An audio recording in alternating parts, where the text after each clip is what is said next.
Hi guys, what is up? It is your girl Paige Christie here, bringing you yet another video. Now today's video is going to be a little bit different, slightly different to the kinds of videos that I like to do. You know, I'd like to do my little deep dives. I actually have another deep dive coming for you guys straight after this one. It's going to be about the Nicki Blonsky drama that is taking place on TikTok, so definitely keep your eyes open for that. However, today I wanted to touch on the current drama that is taking place on social media between Selena Gomez and her fans, as well as Hailey and Justin Bieber and their fans, that is literally erupted after the explosion of the viral videos on TikTok in a 7-part series about how Hailey Bieber is allegedly obsessed with Selena Gomez, always has been and always will be. Now I'm gonna make a quick disclaimer before I start today's video, because I know how stan culture can be and I know how some of you guys feel when I start talking about your faves. So let me make this explicitly clear. I am in no way a fan of Selena Gomez, and I am in no way a fan of Hailey Bieber or Justin Bieber. I am what many would consider to be an elder millennial, so I was just a little bit too old for the hype that was surrounding these people in the early 2010s. Now, usually when it comes to relationships and relationship drama, I don't tend to talk about it on this channel because, quite frankly, a lot of this is none of my business. But also, as a 33-year-old married woman, I just think that in general, speculating about somebody else's relationship or marriage is just a bad thing. And for the most part, I wouldn't like my own interactions with my partner to be scrutinized in a way that I think a lot of people scrutinize other celebrities. So unless the drama is crazy, I don't tend to touch it. But let me tell you, my dear friend, this story is freaking crazy. So a couple of days ago on TikTok, I was just scrolling through my For You page when I saw a lot of people on my timeline talking about the 7-part series showing that Hailey Bieber was an obsessed fan of Justin Bieber, set the ultimate stan goal to get married to Justin Bieber and achieved it. She had a lack of personal identity, money and access in a way that a lot of stans would probably not be able to do, and a carefully executed plan to marry Justin Bieber and to take him away from Selena Gomez. Now, in the past, when I've seen arguments surrounding Selena Gomez and Hailey Bieber and their ongoing kind of, I don't know, like subliminal feud, parasocial feud that's taking place on social media, I've always led with the belief that both of these ladies are just as crazy as each other. But what I was surprised to see was so many people who were very vocal about their support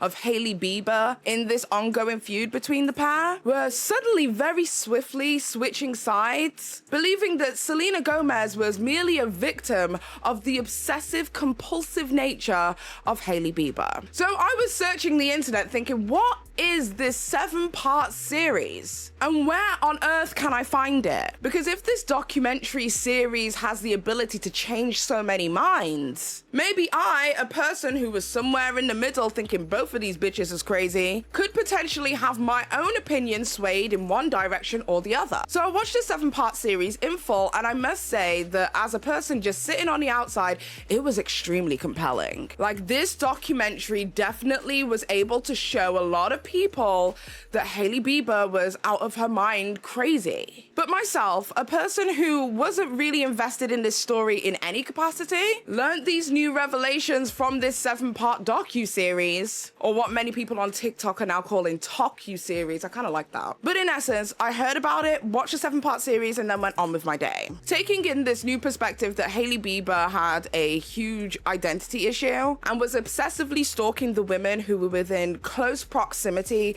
to Justin Bieber. That was until 2 days ago when somebody DM'd me a video which they claimed to completely debunk the entire 7-part docuseries with receipts. And I was just like, there is absolutely no way. There is no way that me, a person who, like, I feel like I'm a person who thinks critically and scrutinizes quite a lot of the media it is that I consume. There is no way that a bad bitch like me was able to be swayed by a one-sided video. There's no way. So instead of me watching this video ahead of time, drawing my conclusions, and making a video essay style video with all of my thoughts, feelings, and conspiracies, I thought it would be fun to watch the 7-part docu-series and then in turn watch the video that allegedly debunks it all with receipts, apparently, so that we could draw our own conclusions together. But before we get into all of that in today's video, I just wanted to let you guys know that so many different things have gone wrong with my podcast. If you guys remember a couple of videos ago, I told you guys that I would be launching my podcast in February, and I saw a couple of people in the comments like, oh my god, not another podcast. And don't get me wrong, I completely and totally agree that there are a lot of podcasts out right now and there doesn't need to be 50 billion more. However, I'm trying to do something a little bit different than your average podcast, so I'm really hoping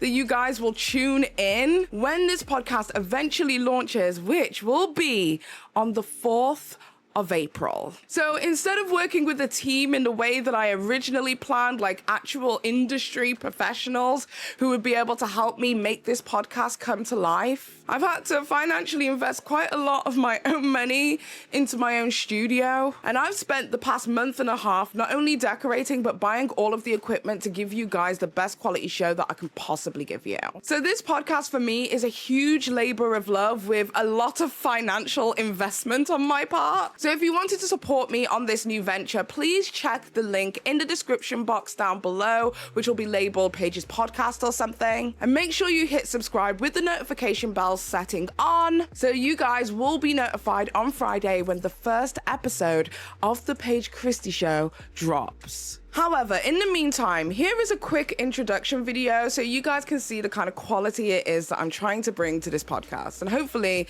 this will encourage you to support it.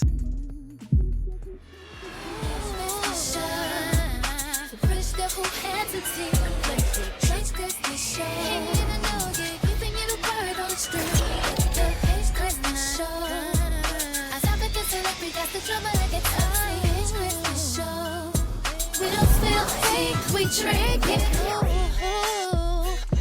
Yeah, yeah.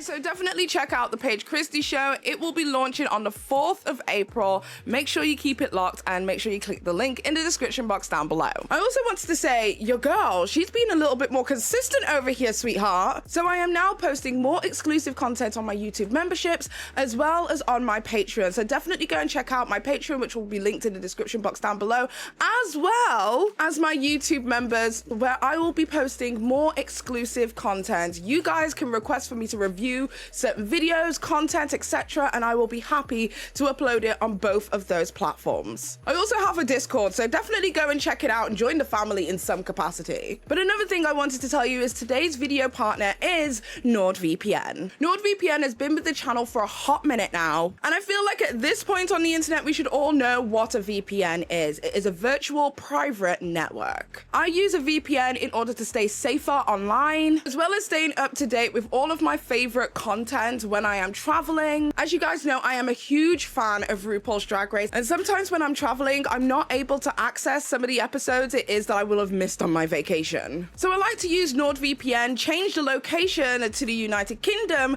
so that I can keep up to date with all of my favorite shows. And I never have to fall behind on episodes because I am with the fastest VPN on the planet. And NordVPN also allows me to stay safe from phishing scams as well as malware when I use their threat protection Pro. And the good thing about Threat Protection Pro is that you do not need to connect to a VPN server. Threat Protection Pro will automatically scan the websites that I visit and block the phishing sites before they can cause any harm. Another good thing about NordVPN is keeping me safe when I'm using public Wi-Fi. As you guys know, more recently I have just invested in a brand new studio. You guys should be seeing that extremely soon. But whilst I'm there, I'm using a public Wi-Fi. And I don't know about you, I don't want anybody having access access to any of my details, so I like to use NordVPN to give me that extra layer of protection when I am surfing in places that aren't my home. Well, at this moment, NordVPN have an exclusive deal to offer you. Every purchase of a 2-year plan, you will receive an extra 4 months as bonus. And this is the best deal for NordVPN at this present moment, as it is only available by purchasing through creators. And quite frankly, I'd like you to purchase through me. So make sure that you go to www.nordvpn/Christie in order to snag yourself those extra 4 months bonus on top. And the great thing about NordVPN is that it's 100% risk-free because they have their 30-day money-back guarantee. I've been with NordVPN exclusively for over a year now, and I can confidently say that NordVPN has kept myself and my family safe. So if you want to keep yourself safe on the internet, definitely go and check the link in the description box down below. That is www.nordvpn.com/Christie to make sure that you go and snag yourself that deal. I want to say thank you once again to NordVPN for being today's video partner. And with that being said, let's get straight into today's video.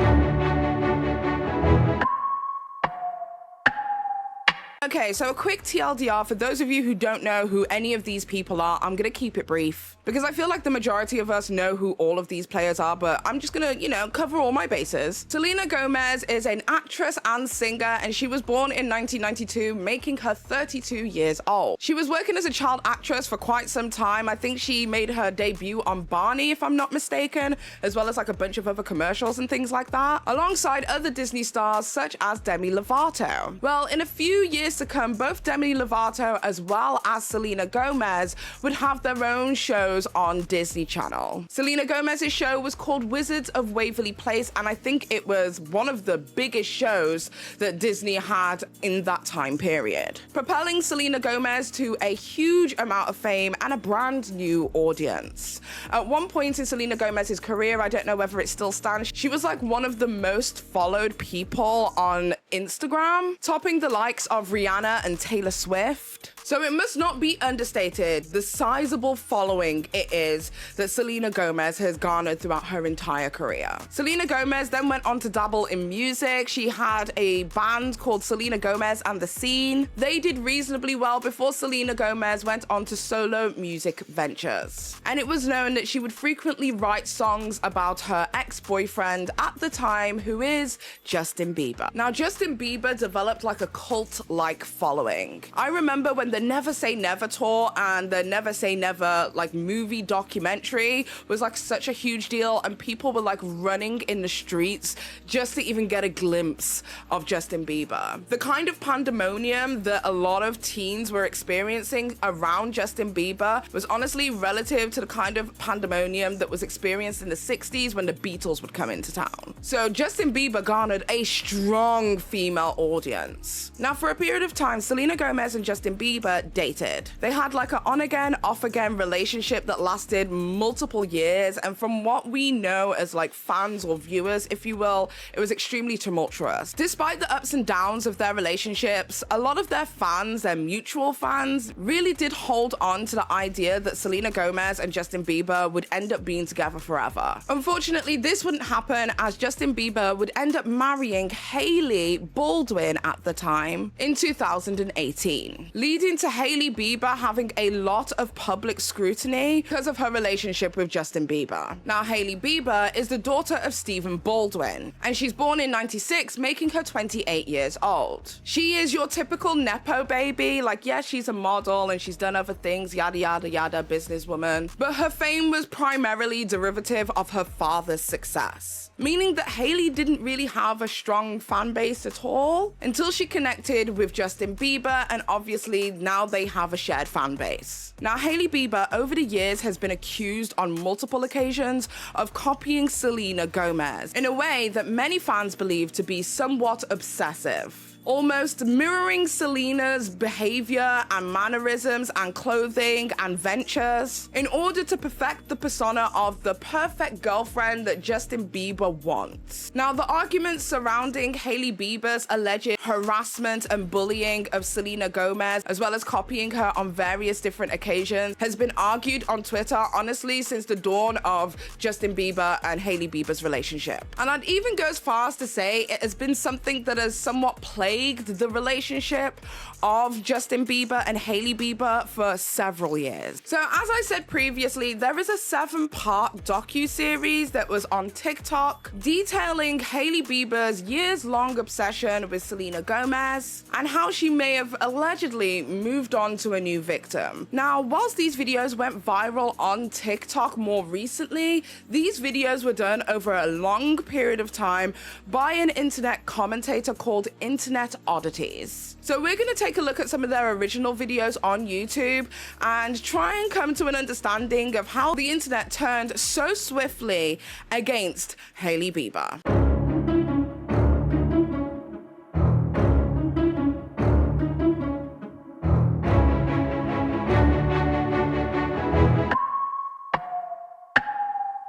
So the first video of this series actually came out 7 months ago, and it's called Hailey Bieber's Dangerous Decade-Long Obsession. So let's take a look. From the undeniable hits of the Backstreet Boys and NSYNC to the breakout success of One Direction and the Jonas Brothers, every generation has their teenage heartthrob, and for teens and preteens in 2009, that position was unmistakably occupied by Justin Bieber. Known as Beliebers, Justin fans were known to pack arenas, flood social media with endless posts, and even cause near riots at his appearances. This behavior was so common that it was even given a name. Bieber fever was taking over the world, with one famous case in Australia where they had to cancel the show after only a few minutes as 8 girls in the crowd fainted after catching a glimpse of the artist. While teens and preteens around the world dreamed of being Justin's baby, Beliebers would never get the chance and eventually grow out of the fandom. But what if I told you one Belieber never gave up? In fact,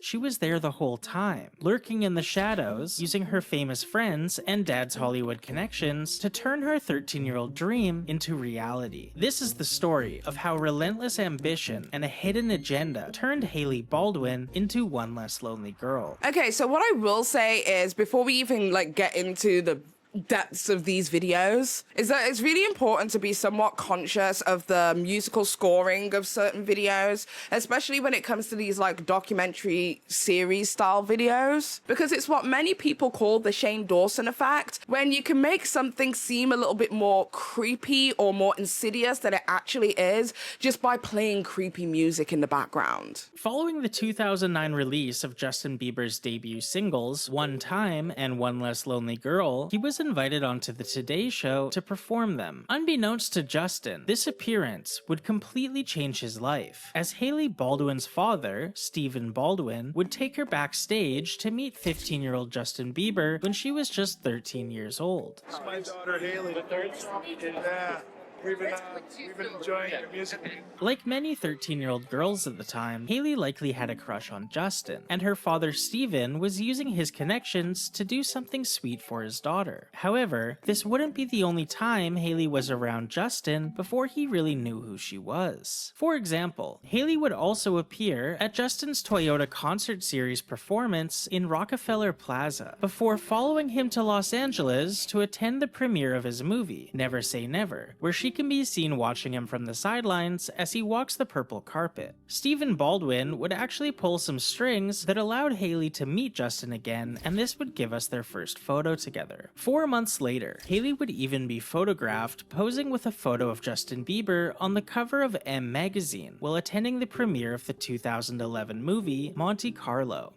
Now, whenever the discourse has taken place about Hailey's obsession with Selena Gomez, they always love to bring up this photo. People love to bring up this photo of Hailey Bieber holding one of his magazines to show that she was some kind of crazed fan. And I don't know, for me personally, growing up around the time that Justin Bieber was hitting the heights of his fame, there was a lot of people who loved Justin Bieber. She wasn't a unique case. I feel like she's only unique because, you know, she ran in the same circles that Justin Bieber did. But let's continue. Ironic about this is that Justin's photograph is next to his new at the time girlfriend, Selena Gomez, who also starred in the Monte Carlo movie and would soon become Hailey's arch enemy. It's clear by this point that Hailey Baldwin wanted Justin Bieber for herself, and even though Selena Gomez took him off the market, Hailey wasn't going to give up so easily. For example, in 2012, Justin Bieber and Selena Gomez would enjoy a date night together where they would eat sushi and go to the movie theater. However, paparazzi photos and videos would reveal that none other than Hailey Baldwin was following them around on their date, keeping an eye on Justin. Now, it's possible all of this has been a coincidence. Hailey does have a famous father, and the Hollywood circle is smaller than it appears. Except that in 2019, a self-proclaimed former Justin Bieber superfan posted a video on YouTube where she claims to have helped set up Hailey with Justin, and has the receipts to show for it. I feel like this is an opening to a documentary. I used to be a Bieber fan, and I'm not talking a Bieber fan, I'm talking a New York City Bieber fan, and we've all been there, but I lived in New York City and I had the resources to go see him. According to this video, Dana, the former superfan, used to run a Justin Bieber fan account with over 200,000 followers, and had become somewhat of a niche internet celebrity amongst the Justin Bieber community. 15-year-old Hailey Baldwin followed Dana in 2011, and over time, she would become friendly with her online, regularly tweeting back and forth and DMing her for intel on Justin Bieber's location. Here you're gonna see where I wrote Satai Fifth app. The DM that was right above that she sent to me is gone because she unsent it right away. And if I went back to my MacBook from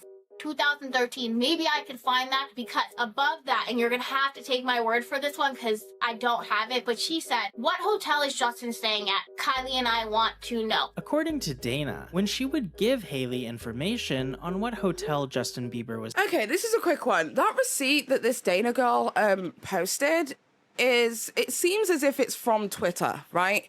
And if this was the case around this time period, I'm pretty sure that you wouldn't be able to unsend messages. So that would have had to have meant that in order for this to make sense or corroborate is that Hailey Bieber went out of her way after we got the ability to unsend messages and went and gone to those particular messages and then unsent them, which is plausible. That could have totally taken place. I also wanted to note that I think it's kind of weird that Hailey Bieber was like, you know, tweeting this person, asking for the location and stuff like that. I feel like, yeah, it does make her look a little bit weird. But if she was genuinely a super fan at the time, that's just weird super fan parasocial behavior. But I do think it's odd that she just keeps appearing. I'm not even gonna trip. That is a bit odd. was staying at, Hailey would either book a room there or eat at the hotel restaurant. Hailey's goal was to cross paths with Justin Bieber as much as possible, in hopes that he one day considered her a potential partner. We would give her that info because she would either stay at that hotel or she would eat at that hotel or do whatever at that hotel so she could bump into him. Hailey Baldwin went from trying to bump into Justin Bieber at the Satai, the London, to marriage. It is so iconic. Like, everyone's making a joke that it was her 10-year plan. Like, get it. Dana even chose But like, I feel like nobody's pointing out that the fact that like this young girl who lived in New York and obviously knew the location and whereabouts of Justin Bieber, like, is it not also weird of her to have like such deep intel on where it is that Justin is staying, so much so that superfans can try and be in the same places as him? Like, in terms of stand-up, is it not just that Hailey Bieber managed to obtain what it is that she wanted, which was Justin Bieber, and all of the girls who had the resources and the intel didn't? Is that why people are pissed? And I mean, this is what I mean about when it comes to like framing. I'm scrutinizing this more because I've been told, obviously, that like the other video is going to show us in detail why all of this is bullshit. So I'm hyper scrutinizing this in a way that I didn't the first time I watched it. But like, this is why we have got to be so careful about framing. Because if you were to frame this in a different way, you would see this as kind of endearing. I would find this endearing. That like from a young age, all she ever wanted was Justin Bieber, and now she's married and, you know, she's having kids and all of that good stuff. But if she's some deranged, creepy, weird stalker, now the marriage and kids all just seems a bit weird. So just be careful of like how you're consuming things. I'm definitely going to be careful of how I consume things now. Tweets a now 16-year-old Hailey Baldwin sent to her, where Hailey discusses Justin Bieber's height and speculates how much more he will grow, something you would expect a superfan to tweet. Even back in 2013, Hailey was serious about protecting her man, and would ask if the DMs Dana tweeted from Justin Bieber were real or not, with Dana confirming to her that she was just making a joke. Although it's difficult to believe everything you hear on the internet, it's worth mentioning that Hailey Baldwin actually participated in a Justin Bieber fan video orchestrated by Dana. After Justin Bieber and Selena Gomez released a lip-sync video to Carly Rae Jepsen's Call Me Maybe, Dana and several other Justin Bieber superfans recreated it, with none other than Hailey Baldwin sending Dana a clip of herself to include in the fan recreation. At this point in time, So Hailey Bieber was just a girl who was in the Justin Bieber fandom. Like, she was deep in that rabbit hole. Again, I question what makes Hailey more creepy and weird than everybody else. Because quite frankly, parasocial relationships of this nature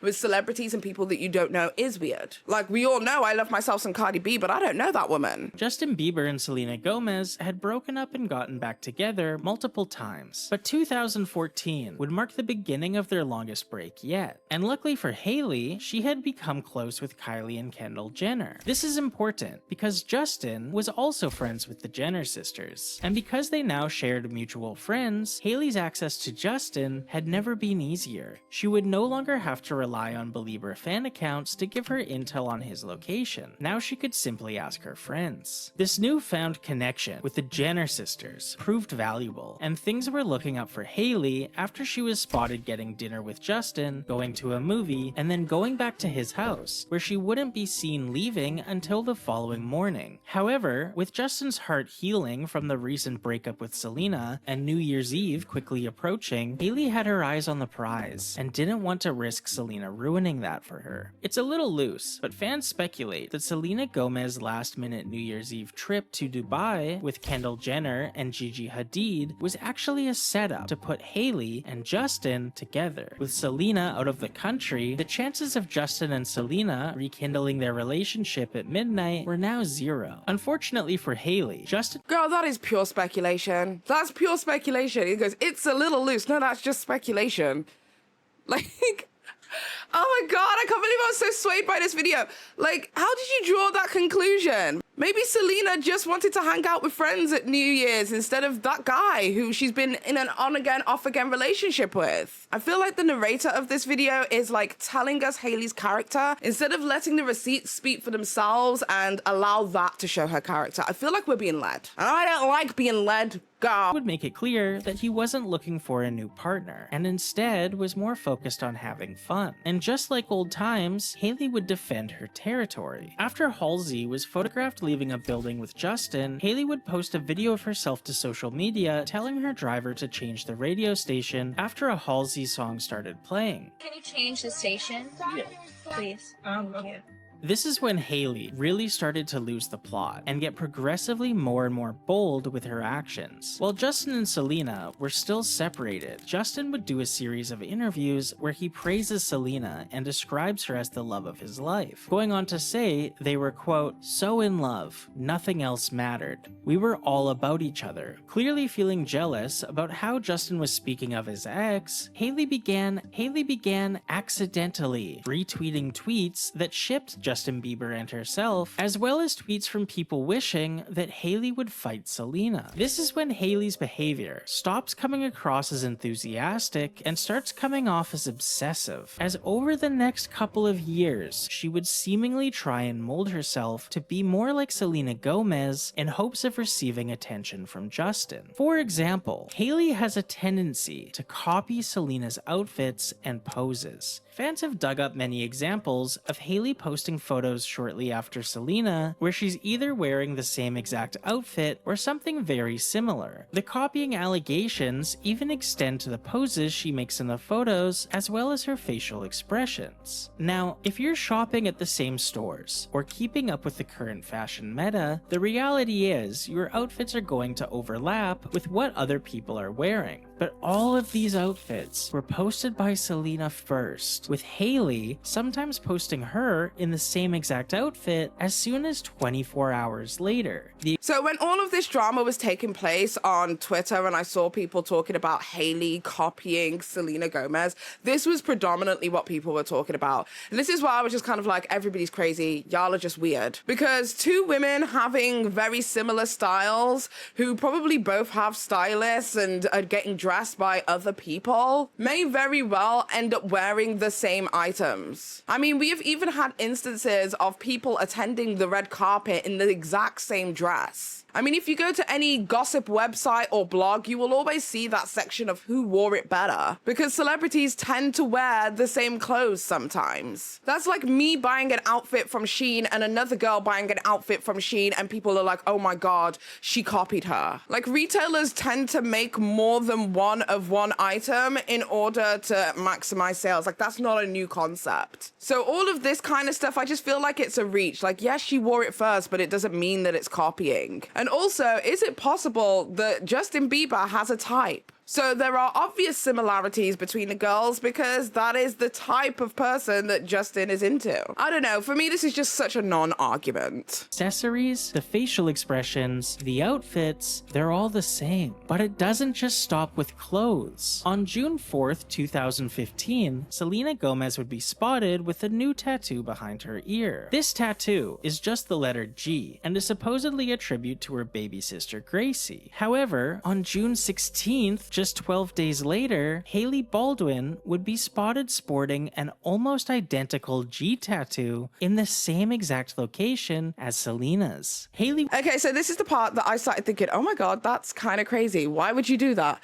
It's not even anything that's like directly related to Justin Bieber, but it is something that is related to specifically Selena Gomez. So there's literally like no crossover. And this is the part where I was like, okay, yeah, Hailey's kind of nuts. That's a kind of crazy wacko thing to do. He would claim that the tattoo is an homage to her pastor's daughter Georgia, but Hailey, seemingly copying Selena while simultaneously rooting on her downfall, will become harder and harder to ignore. In February of 2018, Selena Gomez would check herself into the Privé Swiss psychiatric facility in Connecticut, a facility that offers therapy for individuals needing a retreat from high-profile, always-on lifestyles. And Hailey would allegedly drive past Selena's home with her pastor's wife to make sure Selena was still in therapy. The rest of 2018 is kind of confusing, as Justin Bieber would get back together with Selena Gomez for a couple of months before she finally broke up with him for good, only for Justin to marry Hailey 6 months later. Hailey would later claim in interviews that she and Justin officially started dating in 2016, but if that's the case, why was Justin dating Selena just months before your wedding? Either way, Hailey Baldwin was now Hailey Bieber, and even though she got what she seemingly always wanted, it still wasn't enough. Following the release of Selena Gomez's song, Lose You to Love Me, Hailey would immediately post a screenshot of her playing Summer Walker's song, I'll Kill You. While Hailey would claim the timing was merely a coincidence, many fans interpreted this post as another attack on Selena. To make matters more... I mean, I could understand how fans would like consider that a subliminal, and it could have possibly been. Like, I'm not here to sit there and say, oh my God, Hailey is not a mean girl. Like, I feel like there's definitely mean girl capabilities in both of these ladies, if I'm perfectly honest. But the evidence surrounding these two screenshots honestly aren't compelling enough for me to condemn somebody. But I guess that's what, you know, subtweets or sub posts are supposed to do. Only those who are in the know or who it's regarding will know exactly what it is that you're trying to say. So that one's up in the air. I don't know if it should have been included in this video. Confusing, in 2019, Hailey Bieber would debut another tattoo, this time on her ring finger, and featured the letter J. This tattoo is clearly a Justin Bieber tribute. However, fans were quick to notice that it shares a striking resemblance to a ring Justin Bieber bought Selena Gomez all the way back in 2012. A couple months later, I'm sorry, so now Selena Gomez owns fonts? Like, there's only a few ways that you can draw a J, and, you know, a calligraphy style J is just like, so loose. A lot of this right now, it feels a little bit loose. Hailey even made sure to crash Selena's album release party being held at the restaurant Craig's in West Hollywood, despite not being invited, by making sure to arrive there before it started and staying long enough to overlap with the event, only leaving through a back door once Selena left her party. According to tweets from the evening of the party, once Selena arrived, the restaurant started playing her music, and that didn't sit right with Hailey. Hailey's stylist, Maeve, asked a waitress to play the song Yummy by Justin Bieber, and when that request wasn't fulfilled, Hailey and her table allegedly started yelling Justin's name. Okay, but then who is this person? Like, who is this person? I don't know who they are. Who they are to Justin, how they know, were they a server at the restaurant? Were they at the restaurant? Like, I'm just so confused. Who is this person and why should we believe that? Hailey Bieber would find herself under the microscope yet again following the release of her home cooking show, What's in My Kitchen, as it shares a striking, undeniable resemblance to Selena Gomez's cooking show, Selena Plus Chef, that debuted 2 years before Hailey's show. Let's start at the beginning. Selena's show starts with a faux camera HUD overlay to give that raw homemade production quality feel. Hailey's show also starts with a faux camera HUD overlay. Selena points out that the show does in fact take place in her real home. This is my real home. Everything that we're doing is at home. Hailey points out that the show is actually recorded in her real home. Yes, we actually are in my real kitchen, in my real house. Selena has her Nana introduce the dish they will be cooking. So Nana, what do we call this? Cheesy tortilla chip casserole. Hailey has her Nana introduce the dish they will be cooking. And Nana, what are we making today?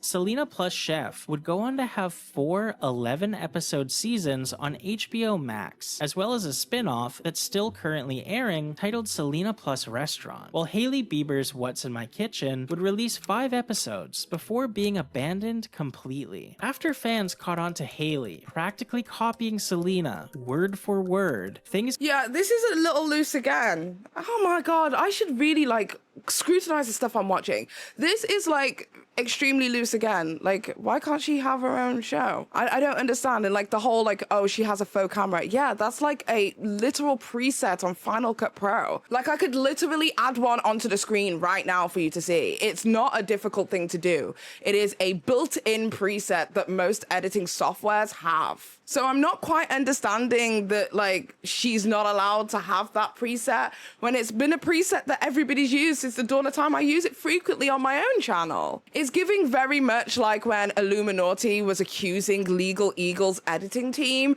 of copying her because she would highlight text on the screen and he highlighted text on the screen. Like, you don't own highlighters. Like, what the fuck? It got even darker when they dug into Hailey's interviews. I realized that everybody else seemed to be narrating my life for me. Yes. So why don't I put something out that is my side of the story? I realized that I was able to tell my story about who I was from my own mouth instead of people from the outside being able to tell my story for me. That was one of the moments where I was like, I don't have to be that 19-year-old body shape anymore because I'm not. That's the other thing too that I think I'm learning is I'm not 19 anymore. I'm 24 now. I feel like my body has changed the most even this last year. Somebody asked me a while ago, what's the one thing you wish people knew about you? And I said I wanted it to be my heart. What do you wish more people knew about you? My heart. People didn't really know me. They didn't know who I was. They didn't know Hailey for Hailey. And I just always had this constant battle where I was saying, I wish people just knew my heart. For what it's worth, this last Selena Gomez interview where she talked... Okay, I am going to hold your hand when I tell you this. Those are some of the most generic, basic bitch answers that you could possibly give in an interview. I am sure that there are numerous different celebrities who would say that they're sick of media telling their stories and wanting to tell their stories of their own. I'm sure we could even find it in literal autobiography books in written form, those exact words. Like, look at me when I tell you this. Look at me when I tell you this, sweetie. It was never that deep. That is never that deep. And these terms are not individual specific. Talks about her heart isn't even easy to find. It comes from the press circuit for the movie Rudderless, and at the time of this recording, only has 2,870 views and is seemingly only hosted on a Portuguese Selena Gomez fan account. If Hailey really did copy Selena's quote, and this is the same source she stole it from, she would have had to have been far down the Selena interview rabbit hole, as this clip was hard to find even knowing what to search for. It's almost comical how many instances you can find of Hailey Bieber coincidentally doing something Selena Gomez has already done, even extending to the ad campaign for Hailey's beauty company Rhode, sharing a striking resemblance to Selena's beauty company, a company that when not copying Selena's is allegedly copying smaller, lesser known brands, even down to the description.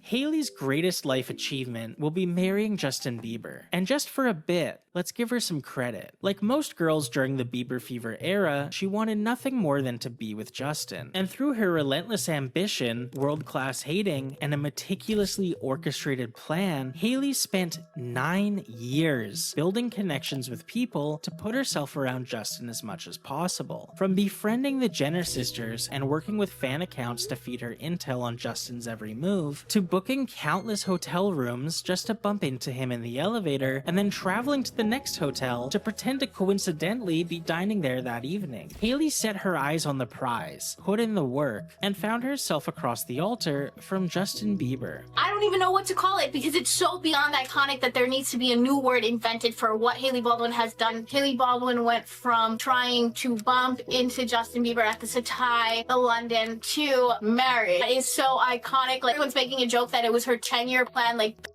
get it. We stand Hailey Baldwin. She did that. Do not give up. Like, that's inspirational. You can do anything in life because Hailey Baldwin did that. What other cases of a pop music stan marrying their idol can you think of? She might be the only one to ever do it, and she at least deserves some credit for that. However, after spending a third of your life fighting another woman for your man, what are you left with? You arrived at the destination, but is it as fun as the journey you took getting there? Perhaps this is why, after 6 years of marriage to Justin, we still see Hailey copying and clowning on Selena. Perhaps Hailey can't help herself because it's all she's really known. While most people spend ages 13 to 22 discovering who they are and finishing school, Hailey spent those formative years indulging herself in a childhood fantasy. It also has to hurt that after announcing your pregnancy to the world, Selena Gomez, your husband's ex-girlfriend, started trending on Twitter, and not you, your husband, or your baby. It seems we're not the only ones pondering these questions. I don't know about you, but when I was pregnant, I would not have cared about anything like that. Like, oh, and when you had your pregnancy announcement, Selena was trending. Like, okay. And watching this back retrospectively now, it's making me feel like a little bit sorry for Hailey Bieber, but not in the way that other people are saying that they're sorry for Hailey Bieber. Like, a lot of people say, I feel sorry for Hailey Bieber because she's delusional. Whereas I feel sorry for Hailey Bieber because I'm beginning to realize now that, like, this feels a little bit more like a targeted attack based on circumstantial evidence, not based in truth or fact and speculation, alluding to notions of her character and intention without Hailey explicitly having these words come out of her mouth. So yeah, when Hailey Bieber says that she is tired of the world telling her story and she'd like to tell it on her own, I can believe it. Because if you, for one moment, think to yourself that Hailey Bieber was more focused on the attention that somebody else was getting rather than the joy of life that she was growing, that's kind of wild. With no evidence besides the fact that Selena Gomez was trending that day. And probably, very likely, as an active brigade in support of Selena Gomez by Selena Gomez stans. You see how I can say something with absolutely no evidence evidence, but I can make you believe it if I put it in a certain way with context. That is what this video is giving me. You have literally no reason as a viewer to listen to what I just said and believe it. But that is exactly how easy it is to lead the audience. As despite the pregnancy announcement, the relationship seems to be on the rocks. Stephen Baldwin, Hailey's father, has asked people to pray for Justin and Hailey on Instagram, while divorce rumors swirl around the internet, with some people pointing out that Hailey and Justin arrive and leave events in separate cars, and others speculating that they haven't lived together for some time, all while blind item after blind item allege depression, substance abuse, and cheating from Justin. Always— oh my goodness, not the blind items. Can we stop the blind item stuff? Like, I understand it's like a centuries old practice at this point from gossip bloggers and stuff, but we need to leave that stuff alone, like well alone, because then we're in the territory of just pure speculation with absolutely no proof or fact. And honestly, if I was Hailey Bieber on the receiving end of a video of this nature, I'd be feeling some kind of way.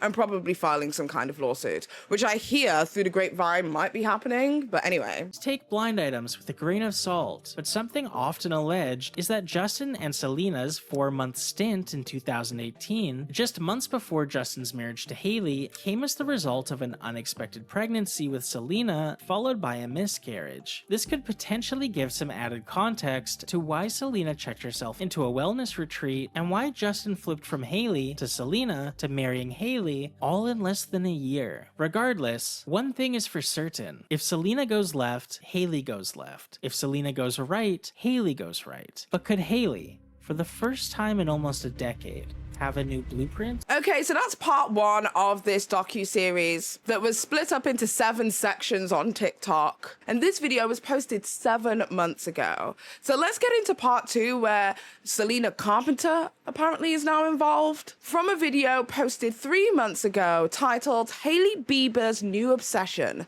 Selena Carpenter. For years, Hailey Bieber's every move seemed to echo her husband's ex-girlfriend, Selena Gomez. From her fashion choices to her poses, fans couldn't help but draw parallels that felt too precise to be coincidence. But now, a new chapter in this mysterious saga is unfolding. With divorce rumors swirling around Hollywood, and Justin's attention seemingly drifting to someone new, Hailey appears to be falling back on familiar tactics to keep him interested. Yet, much like Justin, it seems she's finally letting go of Selena and turning her focus on Sabrina. Following Justin Bieber's return to Instagram, he immediately started following rising pop star Sabrina Carpenter. This wouldn't normally be newsworthy, but with divorce rumors swirling around his and Hailey's relationship, some people interpreted Justin's shifting gaze as evidence of him being checked out of the marriage. For example, while Justin failed to post anything related to Hailey's birthday, he was spotted liking several of Sabrina's photos on Instagram. And after fans started to pay closer attention to both Hailey and Sabrina's profiles, it seemed as if Hailey's old habits were resurfacing. For years, Hailey tried her best to mold herself into Justin's ex-girlfriend, Selena Gomez, by wearing the same outfits, saying the same things, and even getting the same tattoos in the same exact locations.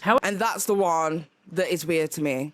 That one, I would love for that to be explained. I would love for that to be explained. However, with Justin finding a new muse, Hailey found a new template. It seems like the era of dressing like Selena is over, and the days of dressing like Sabrina have just begun. The first instance of this mirroring happened less than 4 hours after Justin followed Sabrina on Instagram, when Hailey posted a story of herself using a filter that turned her eyes the same bluish-green color as Sabrina's. But it wouldn't just stop there. Just like with Selena, Hailey began posting photos to Instagram wearing the same outfits and striking the same poses, sometimes within just 24 hours of Sabrina. She would even start keeping tabs on Sabrina publicly, following her and Justin around at Coachella to make sure nothing happens between them, like she used to do with Selena. And Wait, at this point, Justin Bieber is her partner, right?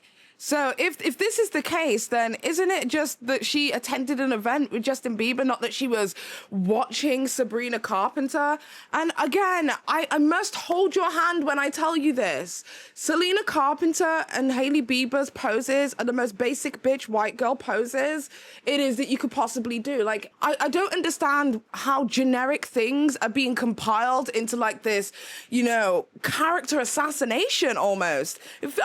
Goddamn. Ooh, if this is me, I'd be suing. I'd be suing. He even attended the Short and Sweet tour with Kendall Jenner, someone who infamously played an important role in Hailey and Justin's relationship by allegedly going to great lengths to push Selena out of the picture so Hailey could have Justin to herself. After examples of Hailey's based on nothing. This is based on nothing. Copying went viral the first time, one might assume she would hit the brakes, at least until the dust settled. However, it seems as if Hailey can't help herself, as more and more examples of her mirroring have come to light, even routinely leaving the paparazzi confused about which celebrity she is, as her entire style is molded by whoever she feels threatened by that month. Gigi, who's your new boyfriend after Joe Jonas? Bella? Hey, Gigi, can we get a picture, please? Gigi, can we get a picture, please? Hey, Kendall. You're going, Bella? You look amazing. It's not Bella. But why does Hailey continue to imitate other women? And why are some fans accusing her of hiring a Justin Bieber lookalike to act as his body double during pap walks? For years, fans have debated whether Justin even truly likes Hailey, with some suggesting that Hailey has almost trapped him. After all, she did spend years executing what... Right, so now we're accusing Hailey Bieber of entrapment. And Hailey Bieber walking around and having paparazzi call her Gigi or Bella Hadid is not like unusual to me, because for me personally, as I said previously, Hailey Bieber hasn't really had an identity outside of the men that she's been associated with. Like, we wouldn't know who Hailey Bieber was if it wasn't for Stephen Baldwin. We wouldn't know who Hailey Bieber was if it wasn't for her connection and marriage to Justin Bieber. So she doesn't have like a huge identity like that. She doesn't have her own individual established identity in the same way that her contemporaries like Kendall, Gigi, and Bella all have. Like, yes, of course, Hailey Bieber is known to be a model, but she wasn't like a top model in the same way that those ladies are. It appears to be a carefully crafted plan to become his wife. And from the outside, it does seem like Hailey is more invested in him than he is in her. If you weren't so hot, I would have got rid of you a long time ago. It sucks that the tour was... You just answered my... She was asking me. Huh? Babe, I can't, don't touch me right now. What up, Jay? What's up, Justin? Good morning, Justin. I just was saying that you were taking all the necessary... Listen to me, woman. Let's run through some of the evidence. Despite failing to post or comment anything on Hailey's birthday, Justin certainly didn't forget Madison Beers, as he was caught wishing her a happy birthday in her comment section. Justin also didn't make any mention of Hailey on Valentine's Day, deciding instead to post a photo of himself with Flavor Flav. And he was also caught liking a photo of Rihanna wearing lingerie while Hailey was still pregnant with their son. He was also caught liking a photo of Rihanna in lingerie, as if Rihanna's Fenty branding hasn't become almost synonymous with her. Like, that would be like me being upset with my husband for liking Rihanna's photo of her wearing savage Fenty lingerie because I was pregnant. Like, that's so bizarre. That's such a bizarre notion. But what I will say is that Justin can be pretty rude to Hailey, and yeah, I don't like that, and I hope that that's an attitude that changes between him and her, because yeah, he doesn't seem to be very conscious of her emotional well-being in a way to speak to her as delicately as she chooses to speak to him. I think that that's a fair assumption for people to think that maybe he doesn't like her as much, and it could definitely be plausible that Hailey Bieber is more in love with Justin than Justin is in her. Something bizarre about their relationship is that when he is posting about Hailey, it's a meme making fun of her teeth, leading some to wonder what resentment has been harbored behind the scenes. This could quite easily just be an inside joke between the two of them. Like, my husband rips into me all the time, but it's okay because he's my husband and I'm in on the joke. Is it possible that Hailey's in on a joke also? It's just... Example of this potential resentment comes from a quickly deleted Instagram story by Hailey, where Justin seemingly screams at her after she beat him in a basketball arcade game. My score?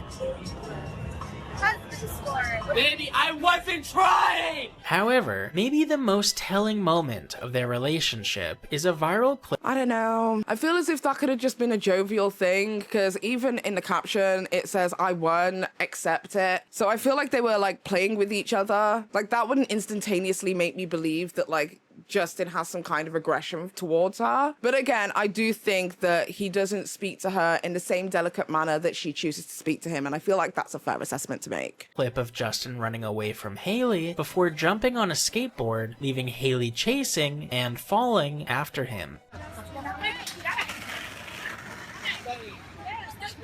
Go, Hailey, don't fall! Don't fall! Oh my god!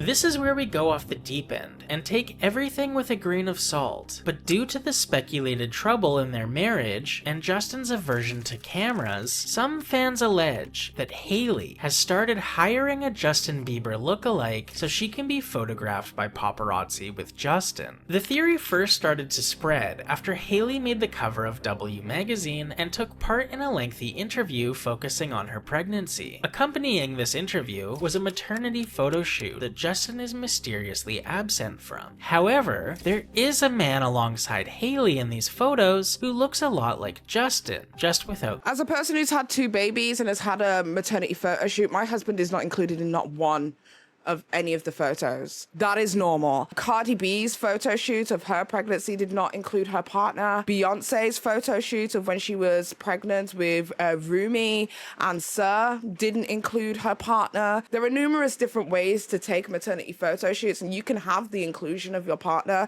but it's not a necessity. I don't have the inclusion of my partner in my maternity shoots, and I looked fucking amazing. So yeah, this is just a nothing burger. The tattoos. This photo shoot with the bizarre Justin stand-in is what had fans keeping their eye on Justin's future appearances with her, keeping him under the microscope to try and find evidence of Hailey using a Justin Bieber lookalike to keep up with appearances. The holy... So this narrator has already just outlined to us that these people were directly now searching for the Justin Bieber lookalike in order to validate their already preconceived assertions that she was getting a lookalike in order to be photographed with Justin Bieber, based on a maternity shoot with an extra. Keeping him under the microscope to try and find evidence of Hailey using a Justin Bieber lookalike to keep up with appearances. I need you to hear exactly what it is that he just said and literally digest that that is exactly what the fans were intending to do. Grail for these fans who allege Hailey has used a body double in the past come from a paparazzi encounter with Backgrid, where Hailey and Justin can be seen exiting a steakhouse in New York City. Let's take a moment to hear their argument. First of all, this encounter comes from Backgrid, and while it's pretty common, Backgrid is a for-hire paparazzi service, meaning if Hailey wanted to be photographed with Justin, this was an easy way to make sure photographers would be at the right place at the right time. Secondly, one of the paparazzi in the video can be heard saying off camera that the real Justin doesn't want to accept, so we'll give you the other Justin. Well, the real Justin doesn't want to accept, so we'll give it to the other Justin. Fans speculate that the other Justin could be professional Justin Bieber impersonator Dylan Desclose. Dylan has devoted his life to looking like Justin, going to great lengths like getting the same tattoos in the same locations to keep up the illusion. Dylan sings, dances, and poses like Justin, even making a career for himself by performing Justin Bieber tribute shows that are popular enough for him to tour around Europe. And while he's convincing, he's not perfect. Let's focus on Justin's neck and ear tattoo. Justin has wings coming from the back of his neck that stretch upwards towards the letter P in patience that is tattooed under his ear. Dylan has the same tattoos, except his wings aren't as large and they don't extend as close to the P in patience. The patience tattoo also starts higher up behind Dylan's ear than Justin's. It's hard to take the accusation. Those two shots were taken from two separate directions, therefore the perspective perspective would be skewed. Ah, my God, I should have scrutinized this video more. Of course, it's going to look further away from that angle. Like, we're just talking basic physics here.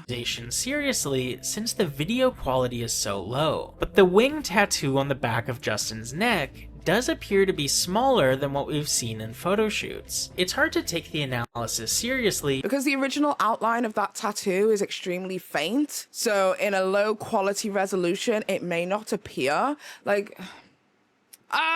since the video quality is so low. But it is worth mentioning that Dylan has posted screenshots of DMs he's received from Justin, and Hailey herself has left comments on Dylan's TikTok. But it seems as if brands aren't safe from Hailey either. For example, Hailey's brand Rhode has fallen under scrutiny after fans started connecting the dots between Rhode and popular brand Summer Fridays. Now, just like with Selena and her clothes, if you're following trends, your outfits are going to overlap. But there are tons of examples of Rhode doing something that Summer Fridays has already done. From the poses, the colors, the packaging, even the idea of sending donuts alongside press kits have all been done by Summer Fridays first. Now, it would be an easy excuse to blame this on Rhode's marketing team. However, according to a 2023 Elle interview with Hailey Bieber, Hailey specifically states that, quote, "My role in the brand continues to be creative director, so the packaging,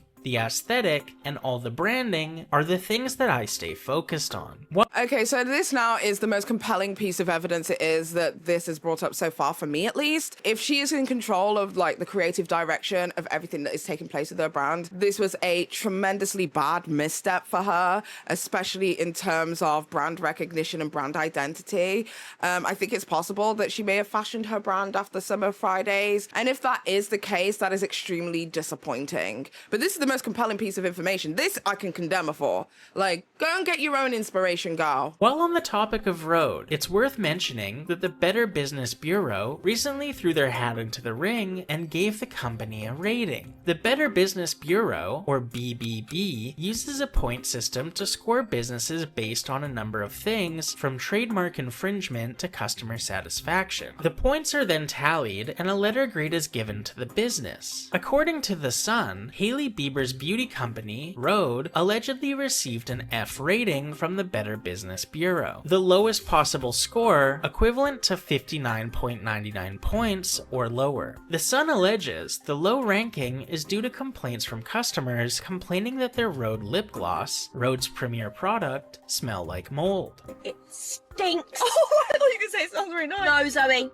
smells like bad breath. They just smell rotten. They smell like they've gone bad. Smells like mildew, smells like mold. I can't imagine this is even 6 months old, and it smells like soiled laundry. According to The Sun, customers who received the foul-smelling lip gloss were unable to get a response from Rhode, saying, quote, "I immediately emailed Rhode because my lip glosses all smelled like mold. They did not answer me. I sent over 10 emails. Then I moved..." Yeah, that's just like extremely bad incompetence.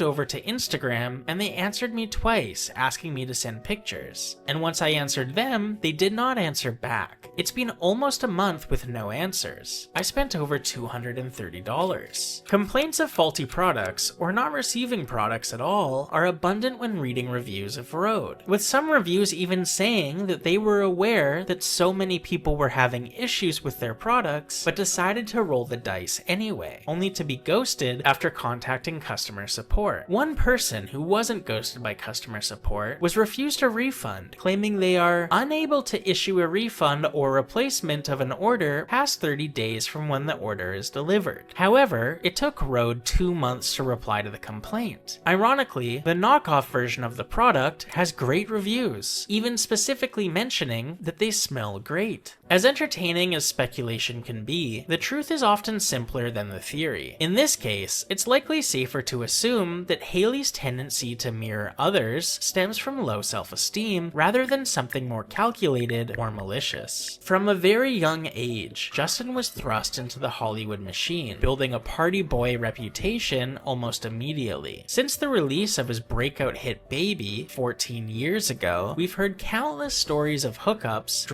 use, alcoholism, and alleged cheating. Now, as his age is starting to get serious, it's easy to imagine Justin grappling with the decision. Oh my god, you can tell that this video was made by a kid. Now that his age is becoming serious. What, he's getting older? Oh, it's getting serious, guys. It's getting serious. She's 33. Serious. It's a serious time now. Shut the fuck up. That's so funny to me. Between settling down or clinging to the party boy lifestyle of a young rich pop star, one that's been his reality since he was just 16. While Justin may fear losing that lifestyle, Hailey fears losing Justin, and she seems uncertain if he'll truly choose her over his old habits. This has likely created a bizarre push and pull dynamic in their relationship, where Hailey's effort to draw him closer by trying to emulate the women she believes he prefers may actually be having the opposite effect, driving him further away. Okay, so this was the second video. This is extremely interesting. I'm glad that I was given this new information surrounding a new video that's coming up that's supposed to be debunking all of this, because it's allowing me to scrutinize this video a lot more. Because now, upon review, watching this a second time, and obviously, as I said, hold my hands up, I was completely swayed by the TLDR series it is that I saw on TikTok, which is these two videos. And it's clear that a lot of the things it is that we saw were either circumstantial, completely not based in evidence, speculation, and unverified. The only things it is that they have on Hailey Bieber at this moment in time is the G tattoo behind the ear. That is very odd and is specific to Selena Gomez and not something that could just be a coincidence like the J tattoo on her finger, because obviously that's in relation to Justin, but the G is Selena specific. So I hope that the video it is that we're about to watch gives us some clarity on that, because I'd like to know what they're like, because that's the point where I was like, oh no, this girl is crazy. Like, she cray. And the other thing it is that they've got on Hailey Bieber is the launch of Road seems to have been shit. I never followed that. It seems as if they draw a lot of inspiration from other very popular and prominent companies, and as a creative director there is a huge misstep there, as well as customer service being absolutely shocking, and they're receiving a terrible rating from the Better Business Bureau. Awful, should do better. But in terms of everything else is just speculation. The only thing it is that we can just 100% clarify is that Hailey Bieber was most definitely a believer and was definitely in the super fandom. I feel like that's a fair assessment to make. But does it mean that she's some crazed stalker because after Selena Gomez wore a white top, she wore a white top? Or after Selena Gomez wore a dress, which is just an abundance of different colors, but with a black fur trim, Hailey Bieber then decided to wear a black fur trim dress that was in a completely different shape and color. It just feels like we're being told what to think rather than drawing our own conclusions. So let's take a look at this other video. I had a subscriber reach out to me saying that this video completely debunks the Hailey Bieber documentary, and also that the person who created this comes with a lot of receipts. So this is going to make this a hugely different video, because if they are able to substantiate what it is that they are claiming rather than it being circumstantial or speculation, then it needs to be seen. So let's take a quick look.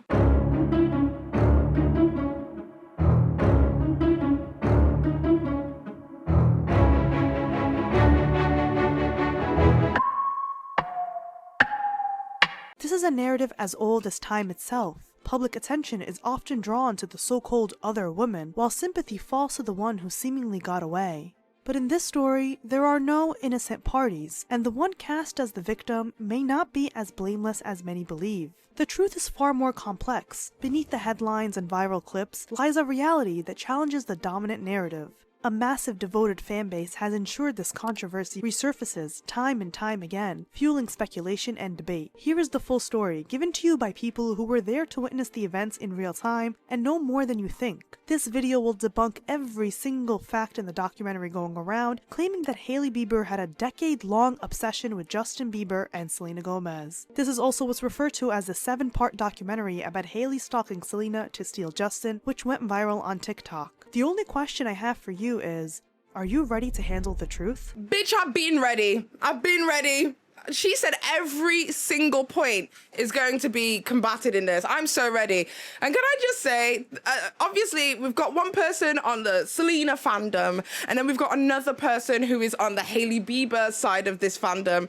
But can I just say, for fandoms, your production quality, chef's kiss. I'm enthralled. I'm gagged. I'm living. The first meeting and alleged concert stalking. We first set the scene at the Today Show, where Justin Bieber meets Hailey Baldwin for the first time publicly. We see here that Hailey's dad, Stephen Baldwin, is introducing her to Justin. Justin was 15 years old and Hailey was 12 years old. Hey, my name's Steve. And the third song, it's my daughter Hailey. The third song, yeah.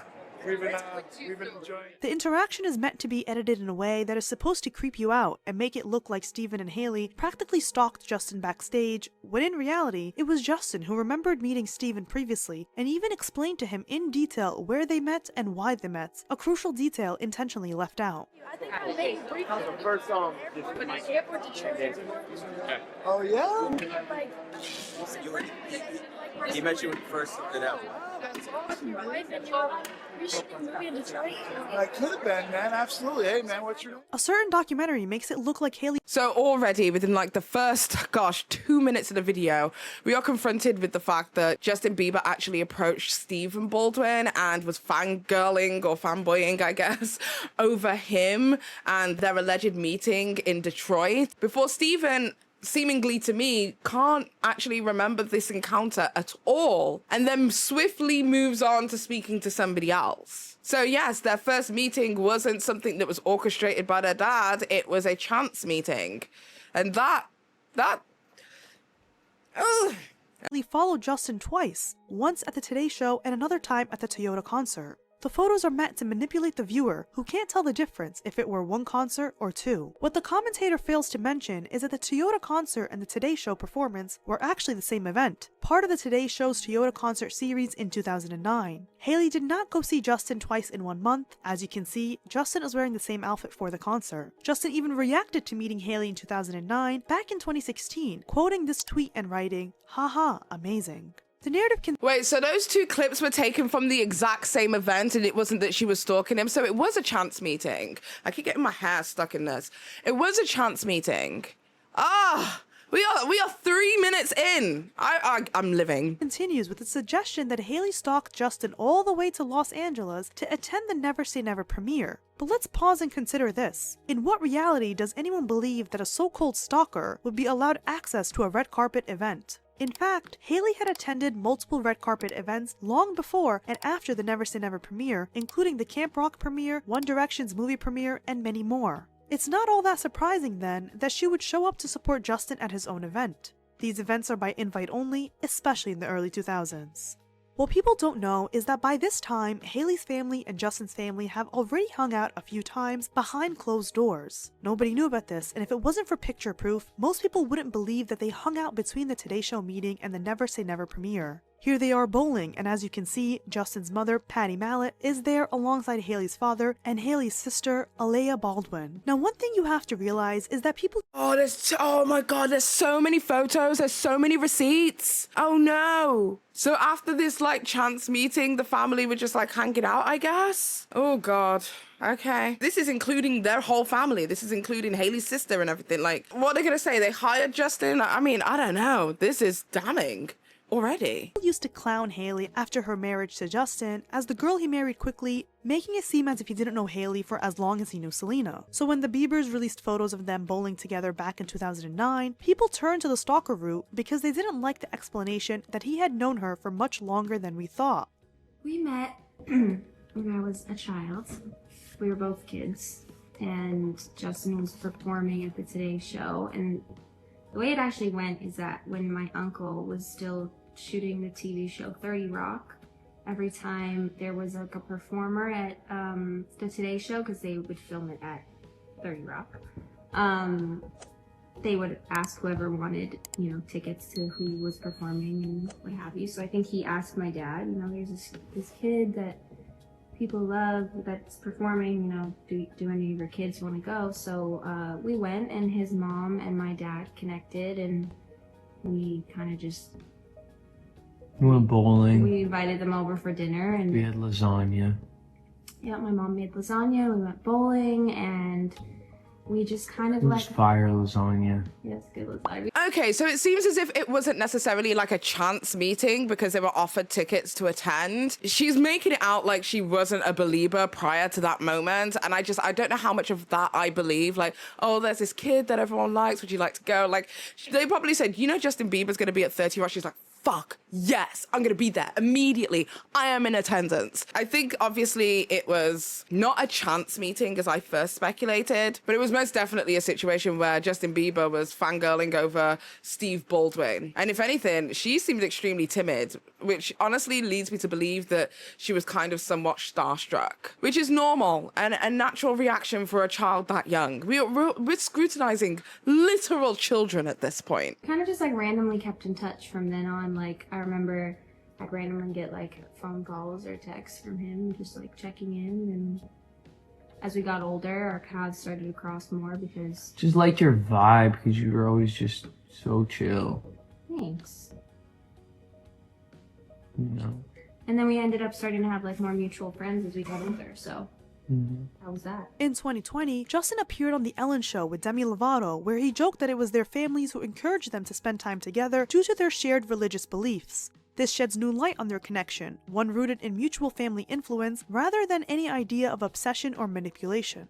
We met in the early mornings of a Today Show taping. Pretty sure she didn't want to be there. I think because she was raised Christian, and I think they found out that, like, I think it was an arranged marriage, I'm pretty sure. I'm not... Looking back now, I'm like, it was definitely an arranged marriage. Like, they set this whole thing up. People like to pretend that Hailey needed to chase fans for information on Justin so that she could stalk him and marry him in her 10-year plan. People say this in a mocking tone, but clearly 12-year-old Hailey didn't know that her first ever meetup with Justin was going to be used as her climbing the ladder to marry him. It was also said that Justin had dinners at the Baldwin house as his mom and Hailey's father were friendly. We invited them over for dinner and... We had lasagna. The Baldwin family wasn't the only family, as Justin was really close with the Beatles family in 2009 and 2010 as well. Through those family connections, Hailey and Justin were familiar with one another, and that's what led to the Never Say Never premiere invitation and even being invited backstage on the My World Tour in 2010. Here they are in East Rutherford, New Jersey on November 17, 2010. The receipts, girl. The receipts. The receipts. So it seems as if their families mutually wanted them to get together due to their shared values and them being equally yoked, as they like to say in Christianity. I mean, this is not abnormal. This happens a lot culturally. I know that in like some Asian cultures, they like for two people from the same religious background to date each other. I grew up Jehovah's Witness. If I was still a Jehovah's Witness, I would not be able to marry somebody who was not a Jehovah's Witness, or it would be severely frowned upon. So this is not abnormal. And him jovially saying it was an arranged marriage, it's just, you know, funny. It's like, I don't know, I feel like everyone's taking things a little bit too seriously, goddammit. It's too serious. The infamous hotel scene where Justin was meeting fans in New York City shows Hailey moving around in the background. This video was taken by Hollywood Fix on February 13th, 2012. Hailey was 15 years old and Justin was 17. It is common belief that Hailey was stalking Justin and Selena because it appeared that Justin and Selena were on a sushi and movie date. However, those Jelena photos took place on February 25th, 2012 in Sherman Oaks, California, not in New York City. Justin wore the same jacket and necklace that he was rocking at the time. At this point, oh shit, it wasn't even the same time. So it's like, oh, she's stalking him, she's stalking him. No! She's watching, she's got a watchful eye. Oh, girl, she came through with the receipts. I don't know who she is. I don't know who, what's the channel called? Scandalous Media is. I don't know who you are, bitch. But that was sensational. I love receipts. I love it. We are only 7 minutes in, by the way. Selena had just returned from her South American tour with The Scene, and she grabbed Thai food with Justin the night before, but the day of the hotel, she was at an event for her perfume launch, and Justin was solo. Justin and Hailey likely ran into each other inside the hotel as they were familiar with one another, having already known each other. There is no proof that 15-year-old Hailey was stalking the same person she was bowling with, invited backstage at his tour, and extended an invitation to his movie premiere all before this hotel incident. However, it's much more believable that 15-year-old Hailey, who grew up in New York with a famous father, was also at the same hotel as this mega pop star. Despite famous family connections and friends such as the Jenners, the documentary aims to promote a narrative that Hailey was instead in contact with fans to get information on Justin. Wait, but didn't she? Hold on. Okay, so from what I can see from these screenshots, Hailey Bieber doesn't at any point ask for the location of Justin Bieber. They're having just some other conversation about some other fan page. That is so odd. Hold on. So she wasn't asking, unless it's a situation that just simply cannot be corroborated. So all those receipts showed is that she had a conversation with this girl. Not that in any capacity she was asking for the location of Justin Bieber. Oh, okay. Oh, okay, the receipts are receipting. Fans for Justin's information. The documentary references a self-proclaimed superfan named Dana who claimed that Hailey would DM her to find out Justin's whereabouts. They claim that she used to run a big Bieber fan account with over 200,000 followers without showing proof of that or even saying the name of the account. Nonetheless, when Dana posted her video years ago, she provided screenshots of her DMs with Hailey from 2012 and 2013. A closer investigation shows that Hailey didn't reply to Dana's message in May 2012, but it shows that Dana DM'd Hailey out of the blue on February 5th, 2013, saying, "Satai's 5th Ave", with Dana saying that we have to take her word for it, that Hailey DM'd her first, asking for Justin's hotel information despite the lack of evidence. Because above that, and you're gonna have to take my word for this one because I don't have it, but she said, "What hotel is Justin staying at? Kylie and I want to know." Sorry Dana, it's going to be hard to take your word for it when there's discrepancies in your receipts. Twitter's Help Center states that when you delete a direct message, it only disappears from your account. Others in the conversation can still see it. So if Hailey— See, that's what I was saying. I was thinking to myself, like, I'm pretty sure that having a mutual deletion of messages on Twitter wasn't a thing back then. So I'm pretty sure it is a thing now, but it wasn't a thing back then. Oh my God. Okay. Hailey deleted a message, Dana should still have access to it. However, in 2012, Twitter support said deleting a DM removed it from both the sender and recipient's history. With updated rules, it now only— What did I say? Deletes for one party. Looking at Dana's screenshots, it's clear she scrolled through old messages from around 2018 as the icon shown matches the one Hailey had then when she faced intense hate and deleted her Twitter account in 2018. If we're to believe Dana's version of events, we'd have to accept that Hailey deleted her 2012 message asking for Justin's hotel info, but somehow left the message about Bieber Team New York. For that to be true, Hailey would have had to delete the message in 2012 before Twitter's rules were updated. Another discrepancy is Dana's claim that Kylie Jenner, out of all people, was with Hailey also asking for Dana's help in finding Justin. It's not like Kylie Jenner was Kylie Jenner, also attending big-time events, whose older sister is Kim Kardashian, who had a whole photo shoot with the target of this equation, Justin Bieber, in 2010, the person who has been close to the Kardashian-Jenner family since 2010. No. None of that stands a chance to Dana. Who? One thing that is true about Hailey is that she was a believer who would engage with believers, support Justin, and was overall a fangirl. This is something Justin is well aware of, writing, "People always asked me if I'd marry a believer. Well, I did," on his Instagram story. It seems like this idea of Hailey being a fangirl wasn't the drag you thought it was. So when the documentary mentions that she partook in a Carly Rae Jepsen fan challenge as a haha, caught you moment, it leaves me feeling puzzled because what did we expose? That she was a fan? The correlation here is that Justin, Selena, and their friends all made a dance video to Carly's viral song, Call Me Maybe. This will segue into the rumors that Hailey stalked Selena, but the missing context here is that Justin's manager at the time, Scooter Braun, had signed Carly and was using Justin to promote his clients as he so often did. They tried to replicate the success of that video by using Justin and this time around Ariana Grande to promote Carly's new song, I Really Like You. So by that logic, should we say that Ariana was obsessed with Selena too, for having done the same thing? Fan connections— Okay, we're in the next chapter. They're eating. There are no crumbs left on that plate. This woman, whoever you are, bitch, you are eating.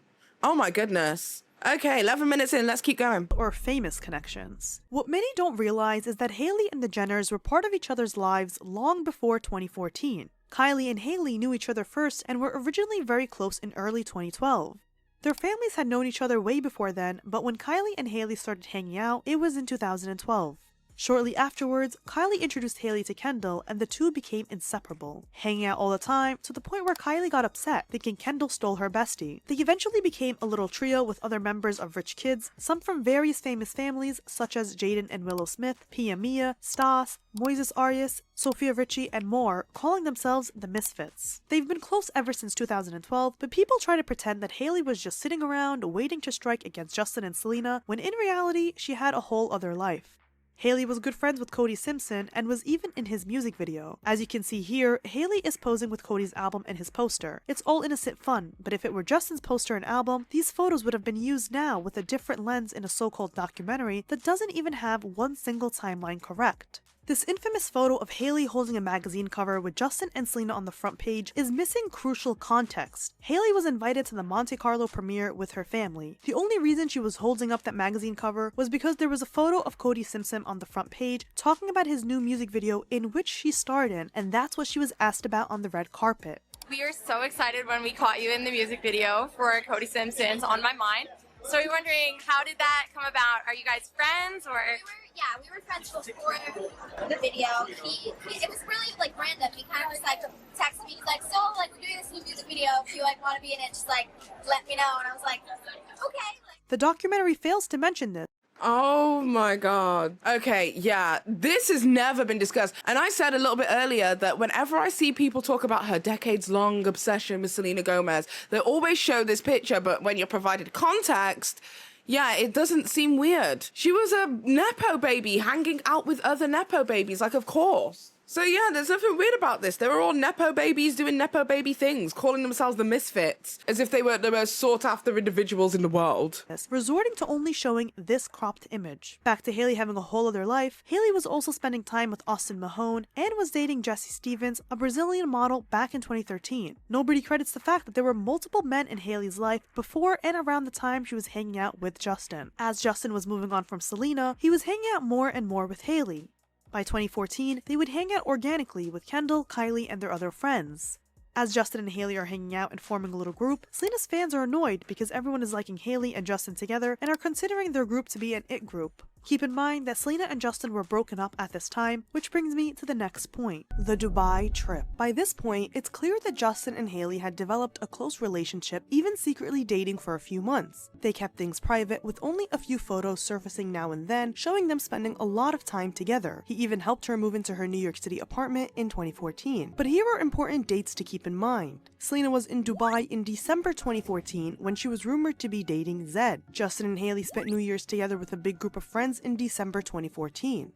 Justin and Hailey shared a New Year's kiss in December 2015 at Leonardo DiCaprio's New Year's Eve party in St. Bart's. The December 2015 New Year's kiss and the December 2014 Dubai trip are often associated, but it's important to understand that those had nothing to do with each other, as Justin and Hailey weren't dating in 2014, but after a year of being close, that's when they formed a romantic bond by December 2015. So in the previous video, the narrator was like speculating that Kendall Jenner had attempted to get Selena Gomez to go to Dubai in order to keep her away so that Hailey Baldwin could, you know, go and get her man Justin Bieber and keep him away from the woman that he loved. When the reality is that these two events did not coincide and were on completely separate years. That's kind of odd. This is insane now. Like the lengths. As for Selena, she was rumored to be dating Samuel Cross by the time of Justin and Hailey's New Year's kiss. In November 2015, Selena and Samuel had a PDA-filled dinner where they were holding hands and she was even seen sitting on his lap. Fast forward to January 2016 and they were seen leaving a dinner date holding hands. After 8 years, social media came up with this theory that the models on this trip orchestrated a plan to take Selena to Dubai so that Hailey could spend time with Justin, even though the Dubai New Year's Eve party was actually a sponsored event thrown by the fashion house Balmain, and just like the theme with the premieres, you had to be invited. And Justin and Hailey's romantic New Year's getaway was a year after the Dubai trip.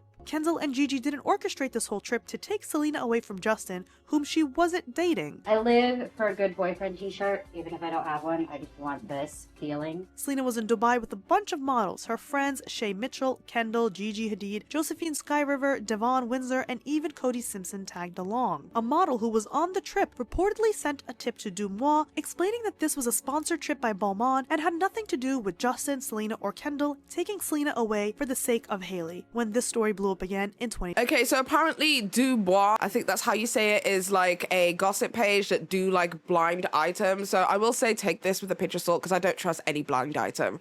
So this is like, you know, both of these documentaries, both of them had blind items to assist in their reporting, but I will say I will be discounting both of these because I don't trust blind items. Nobody's getting preferential treatment around here, honey. During this time, Selena was thinking about getting signed to Kris Jenner and was hanging around the Jenners for a while. Selena was in the process of finding a new manager because her relationship with her mother was getting strained, as Selena's mom, Mandy Teefey, was her momager. It's interesting how Selena is the one hanging out with Hailey's best friends, yet you won't see this come up when locals online are arguing about who is stalking who. Again, Justin and Selena are broken up during this Dubai trip. 3 dates total since I've been single, so.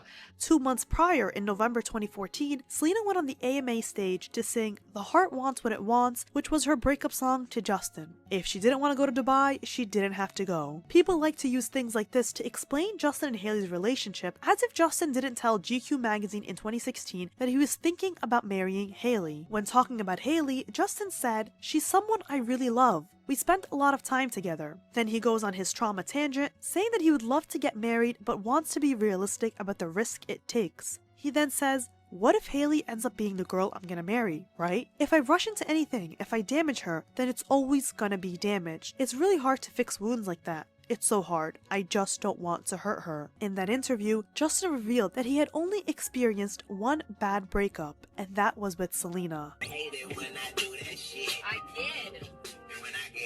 She go through my shit. I sure did go through that motherfucker shit. I'm single. I'm single. Selena Gomez's toxic role. Okay, so yeah, they made a bunch of compelling points. I don't even know where to start with that section, but they made so many different compelling points here. Why is it okay for Selena Gomez to hang out with, you know, Hailey Bieber's very well-known social circle? Why is it okay for them to run in the same circles but not Hailey Bieber? Why was Hailey Bieber seen as the outsider? And I guess I never really thought about it. And I guess it's down to the fact, once again, the feeling that a lot of people have about Hailey Bieber's lack of identity due to the fact that she's only known in proximity to the men it is that she is around. And that's of no fault of her own. Like, she didn't choose to be born to Stephen Baldwin. Like, she didn't choose that life. It chose her. But it's so interesting to hear, like, Justin's words on, like, wanting to marry her in the future and, like, wanting to be cautious with her heart because of the breakup it is that he experienced with Selena Gomez. He definitely wanted to take a more softer approach in the future. And if anything, that just makes him a little bit more endearing. I still maintain the fact, though, that he is not as cautious with his words with her, and that's something that I do want for him in the future, is for him to be a little bit more nicer to her. Selena Gomez was known to be the crazy ex who constantly had meltdowns over Justin moving on, whether it was Hailey or any other girl. This isn't a narrative remembered in today's climate, but rest assured, back in 2013 to 2017, it was considered a fact. Everyone of my exes thinks I'm crazy, so I don't care. Everyone of my exes thinks I'm crazy, so I don't care. The reason why this segment is important to this video is because Selena has subconsciously put it into everyone's heads that she is a victim of Justin and Hailey's relationship. This practice of hers is the reason why a relationship that ended more than a decade ago is still being brought up in present time. For years, Selena has been known to comment on several anti-Bieber and specifically anti-Hailey TikTok videos, which only fueled this narrative. She would interact with hate accounts that were calling Hailey a duck while commenting hearts on anyone who hates on the Biebers. Here are just a few examples, and you can see more in my deep dive on her TikTok feud with Hailey. Wait, Selena Gomez harasses Hailey Bieber for 72 hours straight, then decides a mental health break is right for her. That was like the last time I saw the drama. And it was because like a lot of people were comparing the two. And when Hailey was receiving so much hate, I do believe she like said something along that, now don't quote me because this is a while back, but I do believe she said something like, "Can y'all please just like leave me alone?" Like, genuinely leave me alone. And then Selena Gomez, like, immediately later was just like, "I'm taking a social media break." So Justin Bieber's wife, Hailey, just posted this. Leave me alone at this point. I'm minding my business. I don't do anything. I don't say anything. Be miserable somewhere else. Please. Many years later, people are still bullying her for being Justin Bieber's wife, comparing her to the old romance with Selena Gomez. It's insane. Hailey, are you worried about Selena? That Justin might get back with Selena? And things will be over for Jaylee? And I understand that she is a celebrity and people will say, oh, you have to deal with it, this is your job, but that... Or else. Please. I'm taking a mental health break. And this is something that Selena frequently does. Like, even more recently, Selena Gomez made a video where she was like crying about the situation going on in Palestine. And obviously that's really sad. But a lot of people were like, we don't want to see like you rich Hollywood celebrity crying, saying, I don't know what to do. You know, donate money and shut up. Like, why are you making the situation in Palestine about you? I just wanted to say that I'm so sorry. All my people are getting attacked. The children. I don't understand. I'm so sorry. I wish I could do something, but I can't. I don't know what to do. I'll try everything, I promise. And after she received quite a lot of backlash of just literally a video of her crying, saying over and over, I don't know what to do, I don't know what to do, she ended up taking another social media break. You know what I mean? So it's kind of become like a pattern that people have noticed with Selena Gomez. But honestly, I don't keep up too tough, but I do definitely remember this. Selena has always gotten herself tied down to Jelena drama, even when both she and Justin were single. When Alfredo Flores, Justin's good friend and photographer at the time, posted a photo with Kendall and Hailey at Coachella, Selena unjustly commented, quick, real quick, because it seemed as if everyone else was welcoming Hailey into her former place. This would be an okay thing for Selena to do if she were still Justin. Oh, so because he'd moved on. Oh, okay, that's kind of crazy. That's kind of nuts. His girlfriend. But the sad truth that nobody wants to believe is that they haven't been together for years at this point. You seeing anybody right now? No. Justin and Selena had a very toxic relationship that emotionally drained both of them. Because of their toxic nature, they would meet up from time to time to try to work things out, but both of them denied ever getting back together. No, I'm single, fine. yeah. You're fine. I'm I think, so good. Good, yeah. I'm single, ladies. No strings attached. Nope. No, free and loose. Yep. So sometimes you may just see a boy walking down the street and he says, let's grab an ice cream, you're available. Yep. Okay. Completely available in every way. Yep. Okay. We'll hang out, we'll see her every now and then, and we'll talk, and that's pretty much it. Selena was free to move on with whoever she liked, whether it was an Italian man at her birthday party, Zed, Samuel Frost, The Weeknd, but Justin was never allowed to move on with anyone. In the past, Selena described herself as a crazy ex, and Justin had said that there would be times— In fact, that is a good point. Like, who did Justin date in those years? Like, during that time period, who did Justin date? Because I remember Selena and Orlando Bloom. I remember Selena and The Weeknd. I remember Selena and Zed. I don't know about any of the other people, but I remember her being with loads of different people. Who did Justin date in that period? Was he just quietly dating Hailey Bieber? I'd like to get some confirmation on that, because if it is a case that she was dating loads of different people, but he wasn't allowed to move on with one person, that's kind of toxic. times when he's about to go on stage and she would be screaming and yelling at him. I think some energy can throw you off sometimes, depending, but I think you can. I've had an ex-girlfriend scream at me before going on stage and stuff, and now I'm just in a place where I just have people around me that are just supporting me. And this is what inspired Justin's 2015 hit single, What Do You Mean? If you listen to the lyrics or even listen to how Justin describes the inspiration of the song, he is basically saying it's when you're hanging around someone and they have an issue with everything you are doing. You don't know what they want and they're overall confusing. you know that push and pull? Bro, do I know it? Like, there's like so much confusion. Yeah. And sometimes you just want to say, let's just talk. Yeah, like, what are you talking about? Like, let's just work it out. You ever been in the bedroom and the same things happen? She's like pushing you away, and then she's like wants to kiss you, and then she starts crying and pushes you away. That would mean he'd need someone in the bedroom. Everyone in Selena and Justin's circle regarded her as the unhinged ex because she would take her feelings out on everybody in public. For example, as single Justin Bieber is getting closer to single Hailey Baldwin, he was spotted at Hailey's 18th birthday party. When social media got a hold of these photos, everyone regarded them as the new it group, which angered Selena, who felt bitter towards anyone Justin was hanging out with. If you don't want to take it from me, take it from Selena, who in the future would later describe herself as a very bitter person. She even said she got stuck in a toxic victim mentality and would do things because of it. It's dangerous to stay in a victim mentality. When Selena was spotted at Taylor Swift's 25th birthday, a month later, she was reportedly screaming and having a meltdown over Justin. Reports said that bystanders, including Sam Smith, just stared at her as she screamed, "Nobody understands me, my boyfriend doesn't even understand me." Again, Selena herself has clarified that during this time, she was single, and the same went for Justin, who needed to post a reassuring photo to calm her down. He posted a photo with Hailey the very next day and captioned it, "People are crazy, I'm super single and this is my good friend, you would know otherwise." Again, confirmation that both parties are single, but only one party. Honestly, they had a toxic relationship. I don't know if, like, you know, I feel like Selena may have been toxic and Justin also may have been toxic, and they may have had a toxic relationship together. I don't feel like this one-sided approach to the whole Justin narrative is fair. Do you get what I mean? Because I'm also thinking, like, what caused her to act like that, though? Do you get what I mean? Were you clear about your breakup? Because obviously we also know that in Hollywood, a lot of celebrities will say that they're single in order to, you know, seem more attractive to their fan base. So it wouldn't surprise me if they said they were single, but they weren't. So I don't know about this part. Also, I will say in this video, I wish we had more dates. Because yes, we have corroborating evidence, but it would have been nice to have the dates corroborated, more fine-tuned.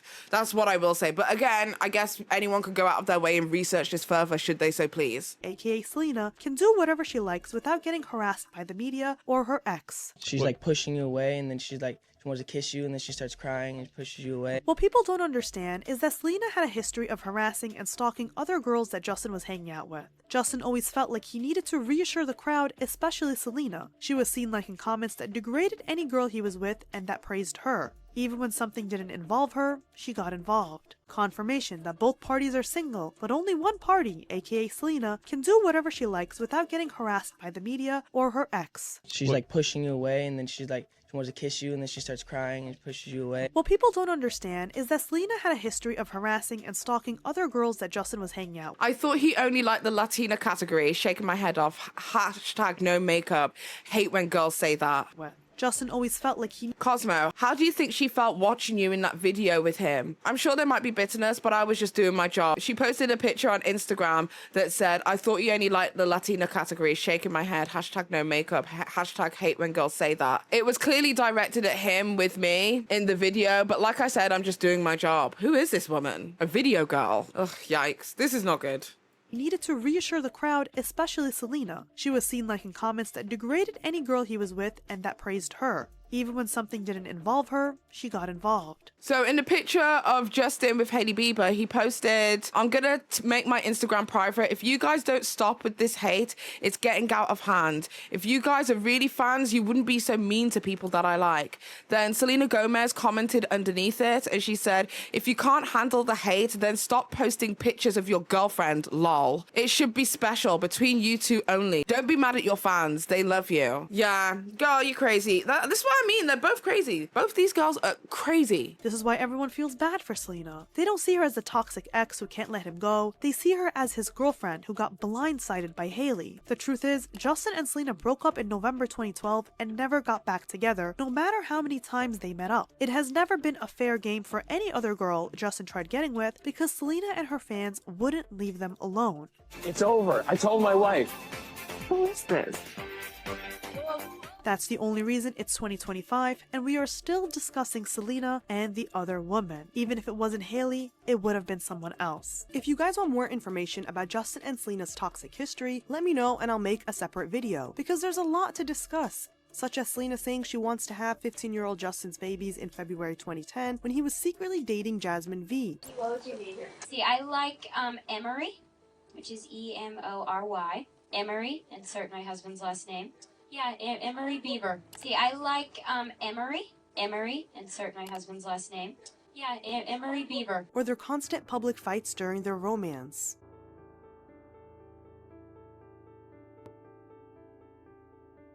The copying claims. We all tend to see what we want to see. This is a psychological phenomenon called confirmation bias, when we look for patterns that confirm what we already believe. With only 16 personalities in the world, it's no surprise that people often seem similar or share traits. Because people so badly want to believe it, they don't even care that there is like a real lack of concrete evidence. This brings us into a popular theory in the Selena versus Hailey war, and that is the idea that Hailey copies everything Selena does. According to Selena's fans, this is because Hailey has an obsession with Selena and wants everything she has. Sounds a bit immature if you ask me, and truth be told, this entire copying theory is immature and has gotten out of control. The first claim is that Hailey copied Selena by having a cooking show. Yes, the very same idea and segment that has its own network and has been televised for almost a century is suddenly trademarked to Selena Gomez and only Selena Gomez. Selena has Selena Plus Chef and Hailey has What's in My Kitchen, an extension of her YouTube series Who's in My Bathroom. Selena Plus Chef debuted on August 13th, 2020 and has 4 seasons. What's in My Kitchen debuted on April 12, 2023. The first thing that you have to know is that Hailey isn't a singer or actress, and so naturally, she and her team will work on things to build her brand that are personality based. So she started a YouTube channel and has released many different segments on it, such as What's in My Kitchen, Who's in My Bathroom, and there are other segments like makeup tutorials, Get Ready With Me, Get Dressed With Me for the Red Carpet, and even small competitive games. The idea that Selena or Hailey are copying each other because they both post videos of them cooking is like telling someone they're copying you because they like iced coffee. If someone were to actually tell you that to your face, you'd probably laugh out loud. Yeah, I've always felt that like the she's copying Selena allegations were just so loose in terms of like a real way to be able to say, oh my god, yes, she's just so obsessed with her, because I just feel like a lot of it is coincidental. What is interesting about this segment to me so far is that the What's in My Kitchen was an extension of an already created show called Who's in My Bathroom, meaning that it was likely something that they were planning to do in the future anyway. But yeah, I'm not at all surprised by this section so far. But if we were to stoop down to an intelligence level that finds comprehensive details difficult, one could easily say Selena copied Justin and Hailey with her cooking show since they had their own cooking show on Facebook. On May 6, 2020, Justin and Hailey released a cooking segment on their Facebook called The Biebers on Watch. Here, Hailey taught Justin how to cook pasta, and in another episode, they baked cookies. So if I were to use Selena's fans' logic, then I guess I can easily say that Selena is the one who copied Hailey and Justin since their cooking show took place first in May, while Selena's followed after in August. She came, she saw, she ate. Another issue people have with Hailey's cooking show is her saying the words, "Yes, this is my real home."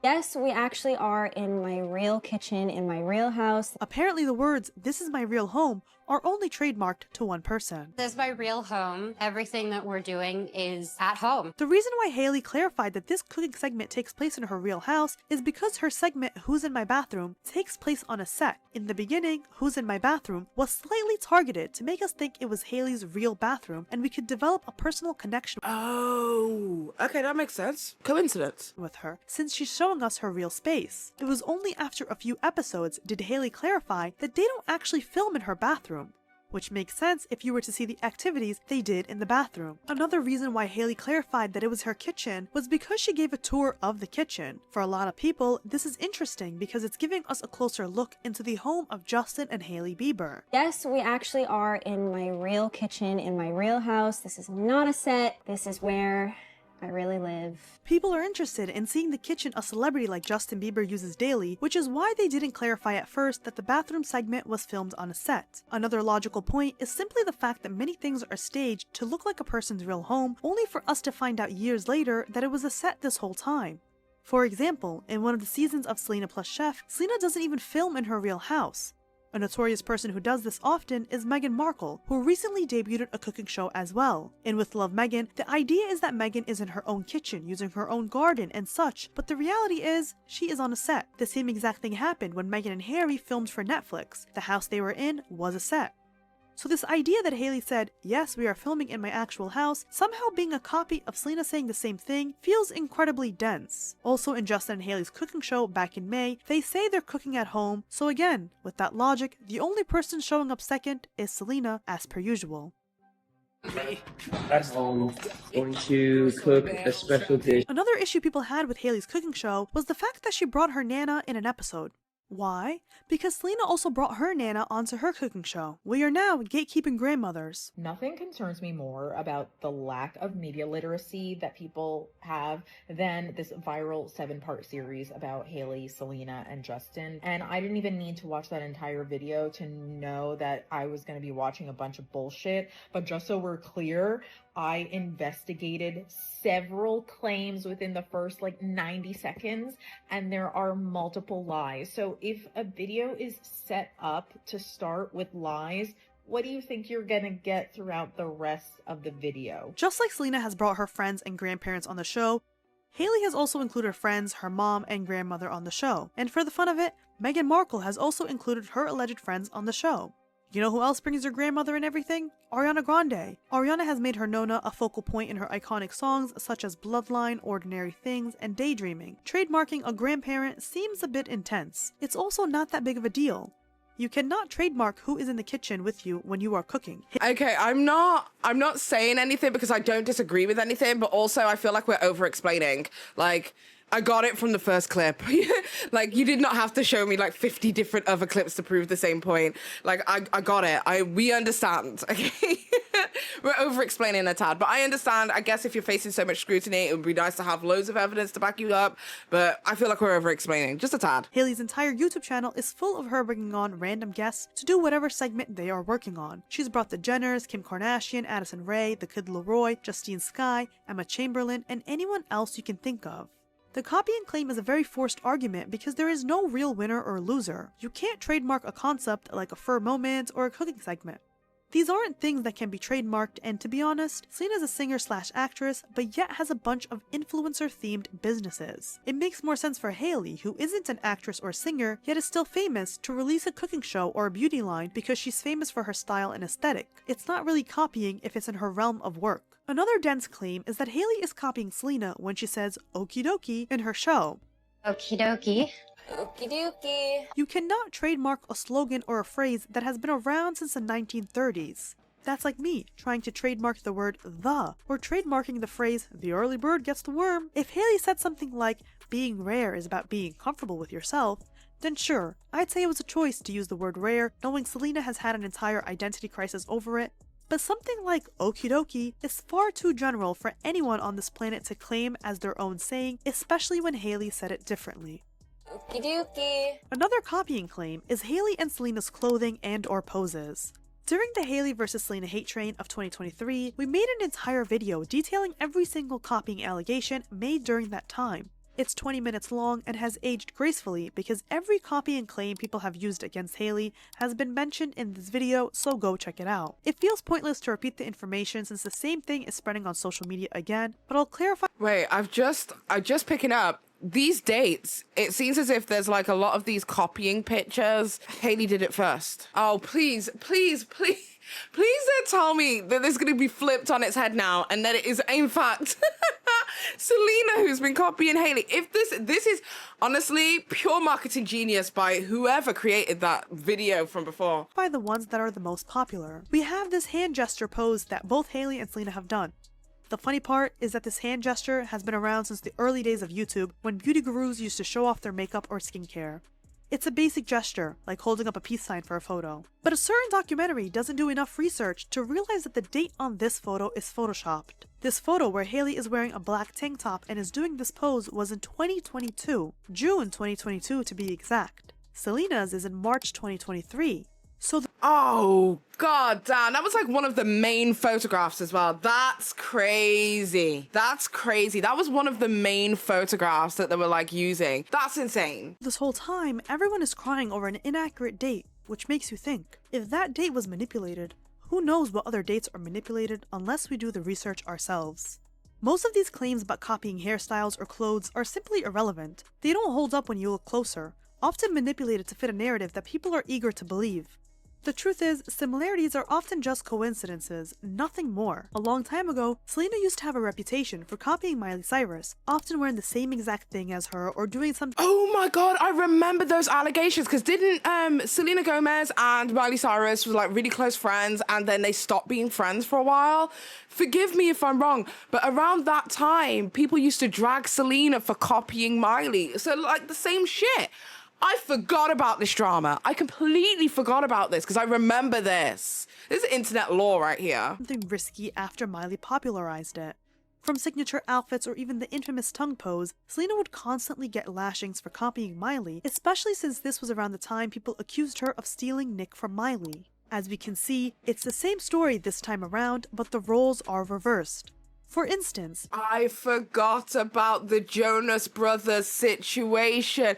Girl, I forgot about that. Yes, because a lot of people thought that Selena had stolen Nick Jonas from Miley Cyrus. I remember. Oh, that was insane. Oh my God. This video is so well done. People are considering Hailey and Selena wearing the same earring as copying, as if these people don't have stylists picking out clothes and accessories from the same rack. Imagine you couldn't wear stud earrings because your boyfriend's ex-girlfriend from middle school wore stud earrings. In another instance, we have a white tank top. That's it. Hailey is wearing a white basic tank top, and so is Selena. It's almost as if it's the most basic piece of clothing invented by man right next to the black tank top. The creator didn't even bother to fact-check the dates, saying it was in 2024, when it was really in 2023. Both tops aren't even similar, and Hailey was sporting that top since 2022, so by that logic, she did it first both in 2022 and 2024. In another one, we have both Selena and Hailey in a fur top, and it's not even the same shirt. Selena's has— I said that earlier. It's not even the same. Completely different. A bunch of patterns on it, and it seems like a cardigan style top, while Hailey's is just plain black with fur. In another instance, we have both of them in a pink dress. Nothing about either look is the same. The hairstyles are different, the makeup is different, the earrings are different, the dresses are different, and even the color pink is different. This collage is manipulated to make you think they are similar. For starters, Selena's dress is short with a baby pink tone. She wore it on the red carpet with The Weeknd. Her makeup is kept light and simple. Hailey's dress is more of a Barbie pink color with a shine. It's completely backless and goes all the way down to the floor. Her hair is up in a high ponytail and she has a dramatic eyeliner wing. How in the world are these two outfits similar enough to cause this much drama? The only similar thing about Hailey and Selena is the fact that they were both styled by a stylist. Yes, that's a thing in Hollywood. Your favorite celebrities do not style themselves, especially for a red carpet event. The rest of the copying claims are as bogus as the ones before, and like I said, we have a video explaining everything, and we also have a chart at the end of the video tallying up who wore what first. As you can see here, the dates prove that Hailey did most things first, yet somehow she's the one copying Selena. Hailey was seen rocking this bee necklace since 2021, one that Selena debuted in 2025 for her new music video with Benny. When the double standard was pointed out, fans were quick to say, well duh, Benny's name starts with a B. Well, how come this grace isn't afforded to Hailey when getting J tattooed on her ring finger? Instead, she's making points. She's making points. But this is not the tattoo that I'm most concerned about. I want to know about the one behind the ear. And she said she was going to debunk everything, so I want to hear about the G behind the ear, because that one seemed crazy. The ring from 2012 that no one remembers is brought up as evidence that Hailey copied Selena. What we should be talking about is the fact that Selena got the same star tattoo that Hailey got on her ring finger, also tatted on her ring finger, 2 years later. I feel like that's more of a unique coincidence— I'm sorry, gagged me a little. Than a letter from the alphabet. Instead, we're talking about the G tattoo, a photo manipulated to make it seem like the font and size were the same when Selena's is larger and by her neck, while Hailey's G tattoo is much smaller and directly behind her ear. Tiny behind the ear tattoos are one of the most common, by the way. The G tattoo was part of a group project in 2013 to support a pastor from Hillsong Church whose daughter, Georgia Veach, was diagnosed with a rare brain disorder. Several celebrities got the tattoo, including Justin, and this girl, Julia Zingaro, who got a G tattoo right behind her ear, and one that's more similar to Selena's than Hailey. Hailey was photographed with it in June 2015, and so was Selena. But the media only made mention of Selena's in October 2015 in a Refinery interview when Selena formally said that she got the tattoo for her little sister Gracie, 4 months after Hailey spoke about her tattoo. And just to clarify, the copying claim in Hollywood is outdated Right, so this G tattoo situation was a part of some kind of campaign in support of some religious guy's daughter. And she ended up getting a G as well as a bunch of other celebrities. They were even mentioned directly by the church themselves. And Selena Gomez gets the same tattoo or a similar tattoo a couple of months later, but then says it's for a completely different cause. And compiling that with the idea that she also has the same kind of star-shaped tattoo on her ring finger, and we're supposed to believe that it's Hailey Bieber who's been obsessively watching everything it is that Selena's doing. I don't know. The math is 100% not math. Because Hollywood is smaller than it seems, and all these people have stylists who are picking new items and trends from the same rack. To say Hailey can't wear fur because Selena is wearing fur is just hateful. To say Hailey can't have her hair in a bun because Selena has her hair in a bun is pathetic. To say Hailey can't pose a certain way because Selena's posed that way just once is deranged. Even down to the Rare Beauty versus Rhode campaigns and concepts. It's actually Rare Beauty that has taken some inspiration from Hailey's Rhode and other marketing campaigns, as you see here, yet nobody is accusing Selena of anything. I find it interesting that very unique and specific concepts are done by Rhode first and then later by Rare Beauty. But again, you can't really invent concepts, but the double standard is clear. In one of Rhode's campaigns, Hailey was larger in scale than the woman, a concept seen in Selena's new music video with Benny Blanco.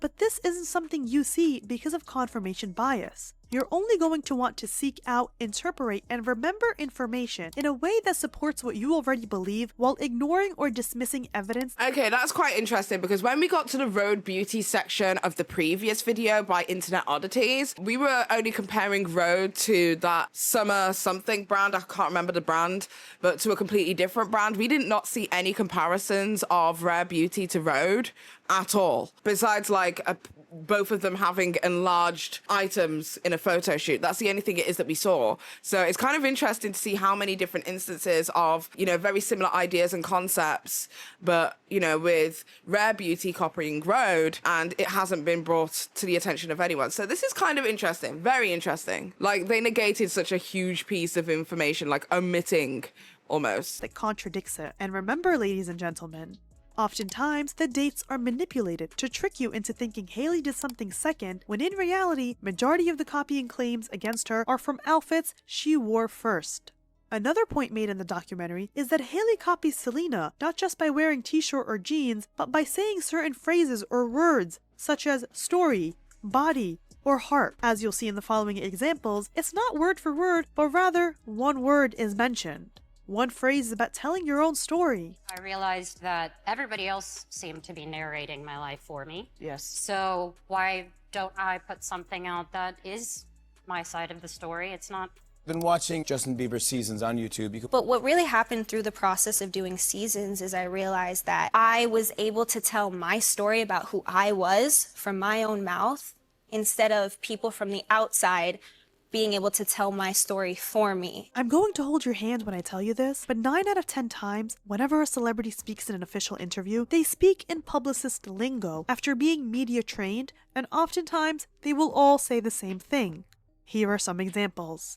It's another version of storytelling that we don't think of as storytelling, because like how we look and present ourselves and the aesthetic that we like and it's intimate, it's nice. It's another way of spending time with my fans. People should expect the real me in this, and probably the me that they've never gotten to know. Certainly not in the past few years, where everything is through the lens of the media, as opposed to, hey, it's me. For over a decade, Demi Lovato has expressed that making multiple documentaries is to tell her side of the story and not what has been painted in the media. Same thing with Taylor Swift and her desire to publicize everything that went down with Scooter Braun. Meghan Markle and Prince Harry's entire brand is telling their side of the story instead of the media. We see this quote with many other celebrities, such as Vanderpump Rules star Ariana Madix when she announced her book, saying, "But now is the time." Oh my God, what did I say? I literally gave an example. I'm pretty sure you could find any kind of like autobiography book and it'll have the word like telling my story from my point of view, from my words. And that is exactly the point they're proving. This is so good. I like this video. Time that I'm fully telling my side of the story.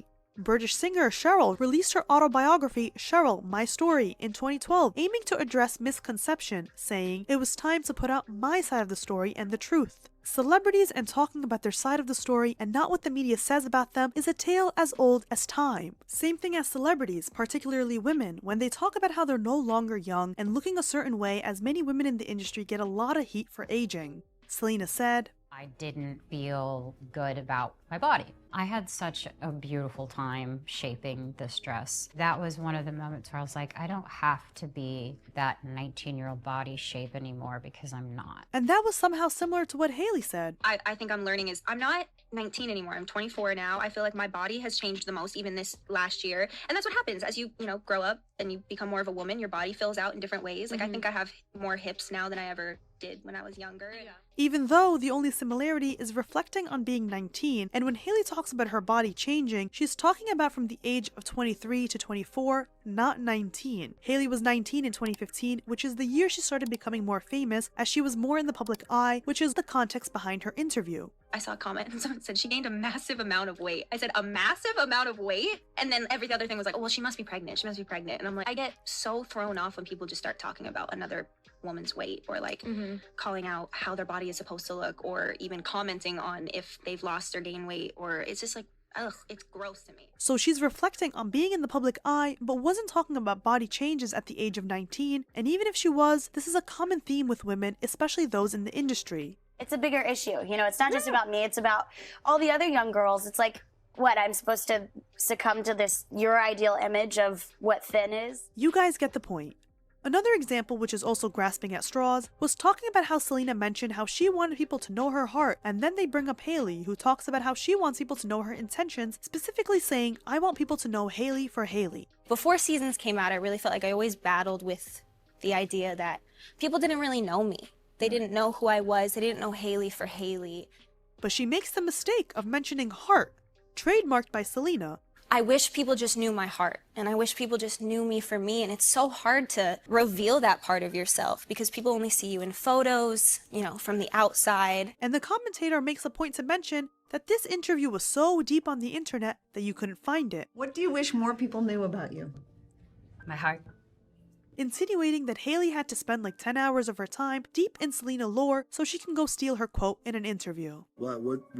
So already we have a case of confirmation bias, where you're going to recall information in a way that confirms or supports your prior beliefs or values.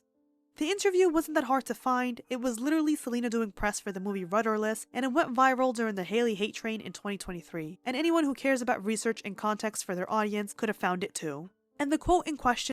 Yikes. Okay, we're coming up into the last section of this video, and whoever this person is behind Scandalous Media is completely destroying, the previous video. And honestly, it's really sad because this deserves more views, but because, again, like the narrator has been saying, the confirmation bias that a lot of people have in their heads, this probably won't see the light of day.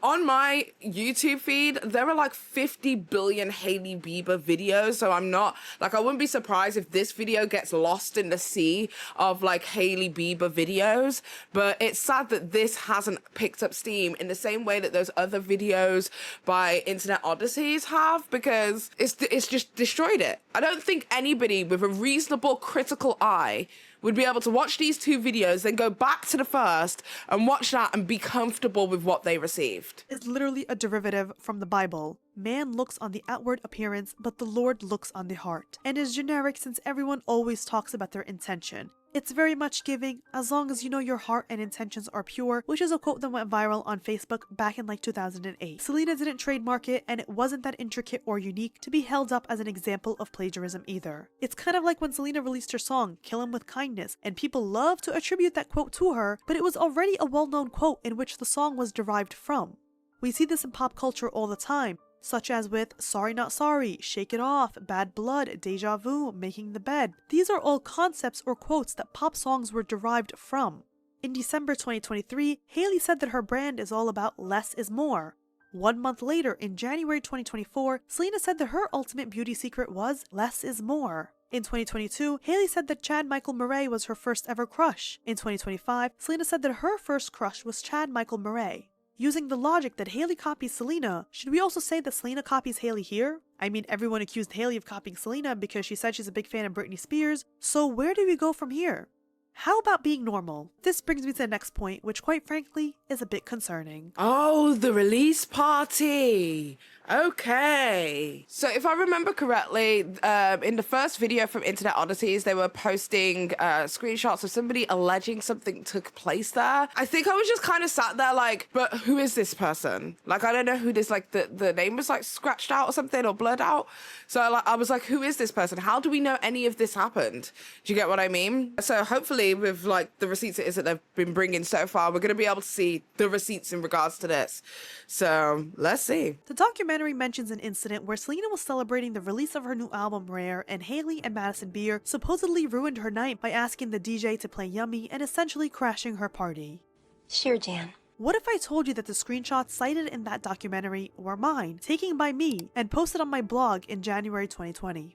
I'm the one who blacked out the username because it was an unhinged fan with the username 2020 predictions trying to go viral by predicting the breakup between Justin and Hailey. This was the culture at the time, and many 2020 prediction accounts were hoping to garner up engagements. This particular user was a hater and an uncredible source, as I wrote in my blog post, where the person who made the documentary got the screenshots that read, apparently, when Selena arrived at the restaurant, the waiter started playing her songs, which pissed Hailey and Maeve, Hailey's former stylist, who asked them to play Yummy. They started screaming Justin's name. I wasn't there, I just heard it. That's why I stand on the apparently, but it was a mess. Okay, so there's some education that needs to be done. I can see that. Here's the truth that I clarified in my article. Had anyone who cared to report the truth would have seen, considering that's where they sourced the screenshots. Madison Beer went out to dinner with Hailey on January 11th at this restaurant in LA called Craig's. Selena arrived at Craig's shortly after with her friends, celebrating the release of her new album, Rare. The first line from the documentary was that Hailey arrived after Selena, but really, Hailey was photographed and was there first yet again. This unhinged account that no longer exists spread the rumor that Madison and Hailey triggered Selena at dinner and they were bullying her while all she wanted to do was celebrate her album release peacefully. Another account on Instagram continued to spread the rumor, which only festered and led to Selena Gomez stans to attack Madison and send her death threats, which, considering today's topic, is quite on theme with them. Here is where it gets worse. Selena then unfollowed Madison on Instagram, which only validated her fans, who only got more aggressive with the hate. Keep in mind that Selena had already been following Madison since 2018, but once Selena unfollowed her, they flooded her Instagram comments with snake emojis. Madison then tweeted, "Nothing like waking up and being told to herself" on January 12th, the morning Yo, that's crazy. Selena, get your fans, bro. After hanging out with Hailey. A Selena fan commented, "Why the F would you do that?" To which Madison replied, "These rumors are getting insane. I had dinner with my friend Hailey of 10 years. That's literally it. I love Selena, as y'all know, and I would never do anything to directly upset her. And if this did, how can you call me a horrible person? Please relax. It's just mean and unnecessary and nothing happened. It was simply a coincidence." Just when I thought they couldn't get any stupider. A different Selena stan, who for a moment restored faith in their fandom before snatching it away in typical deranged fan fashion, comments under Maeve's post, writing, "Y'all, we don't know anything. Everything is hearsay. We cannot be bullying people because of hearsay. Selena wouldn't want this. Maeve, I'm sorry." To which I'm like, aw, a logical fan. But nope, the commentator continues. "Selenators, if you want to bully someone, let me direct you to Lice Twin number 1 and number 2, at Justin Bieber and at Hailey Bieber." You really Selena, come get your fans. Come get your fans. This isn't reasonable. think you're a normal person? Maeve replies, "Before this gets any further, there is zero truth to this bizarre and hurtful rumor. We happen to be in the same restaurant. Don't turn this into something it's not." After this whole thing erupted in flames, Selena commented under Madison's post, where her fans were unleashing their agenda on their target of the hour, writing, "This is disgusting reading all of this. This wasn't intentional whatsoever. I'm so disappointed that people would speak to someone like this. I have known Madison since she was a baby and watched her continue to become the woman she is. There is no issue." After unfollowing But wasn't it all started because you unfollowed? Madison and feeding into her fans' theory, Selena then refollowed Madison shortly after that same day. It begs the question, if there is no issue, then why did you unfollow her, Selena? First lie was that Hailey and Madison arrived later. They were at the restaurant first, and that's why they left first. The second lie from the documentary was that the story even happened, as it was denied by Madison, Maeve, and Selena. The third and most concerning lie from the documentary, not vetting the source of the story. You got your screenshots from my article, so you didn't have to work hard to find the context behind the story, as it was literally right there. The funniest part about all of this is that Selena was seen interacting with Madison on Instagram Live the day before as Madison commented lyrics from Rare, which was originally Madison's song that she passed off to Selena, who then got the idea to start Rare Beauty. The more you know. But apparently it's Hailey Bieber who can't come up with an original concept. Crazy. I've been getting this stuck in my head this whole goddamn time. I am tired. Sorry. It's been pissing me off this whole time. Hailey and Madison were close long before Justin was in the picture with Hailey, but Madison and Selena were never that close. They were friendly, sure. There was that time Selena appeared at the studio in the middle of the night when Justin was working with Madison, which is a story for another time if you want. So were you able to face the truth? The documentary ends on a few false points which are on par with the rest of the video. The commentator brings up Hailey's father and the time that he asked for prayers for Justin and Hailey to credit the rumors of their divorce, while also including a screenshot of a Hailey hate page from Reddit, lying about Justin and Hailey arriving and leaving places separately. Firstly, Hailey's father asked for prayers for Justin and Hailey, as Hailey was secretly 3 months pregnant at the time that this happened in February 2024. A pregnancy. So it was about her being like 3 months pregnant, and in the first trimester you have to be really careful because you can lose an infant that way. So yeah. And that's nice of her dad to care so much, to want this baby to stay. Why people, this is why we can't have nice things. Why would you turn something so positive into something negative? Is most vulnerable during the first trimester, as this is when major organ systems and body structures are forming, making the fetus highly susceptible to harm from various factors. A phase Hailey was in.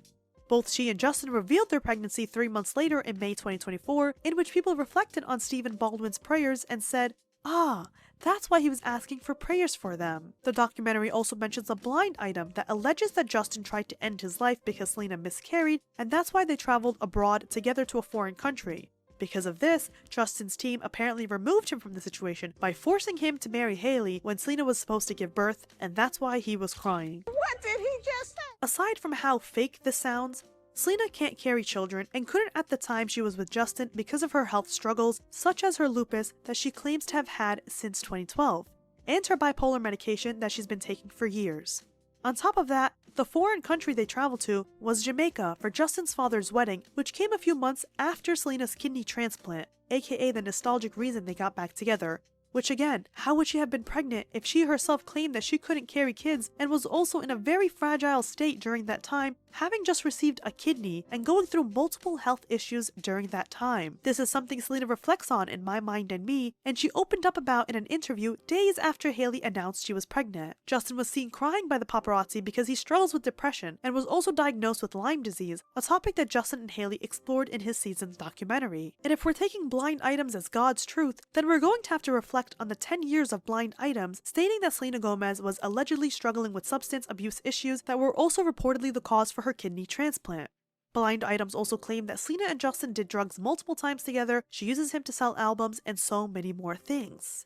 You can't pick and choose whose blind items you want to believe. That's why I discounted them both, like from your video and the other one, because I don't respect blind items. And on this episode of I Take Shrooms and Make Up Scenarios, another deranged fan theory from the Fakecumentary was the idea that Hailey drove past Selena's house to make sure she was actually in rehab. What?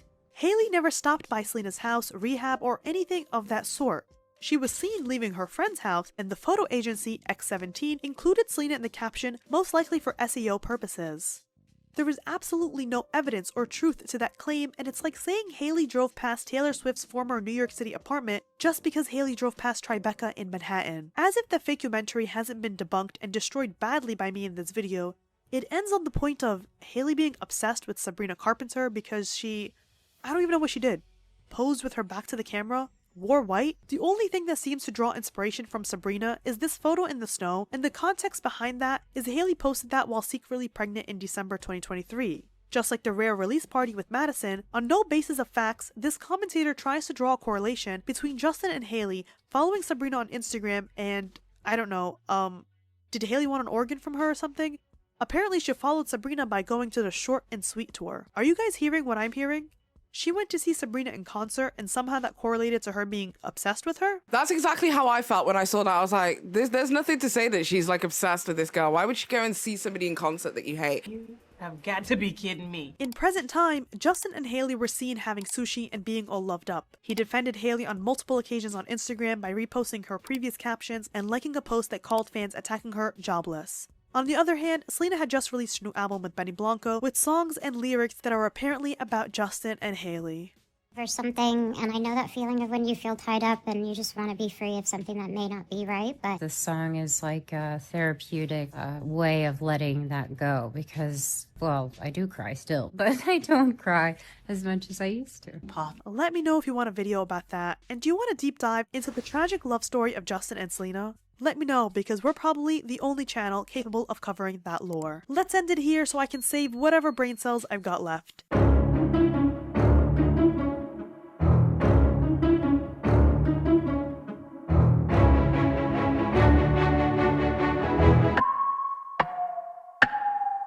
Okay, and that was the video by Scandalous Media.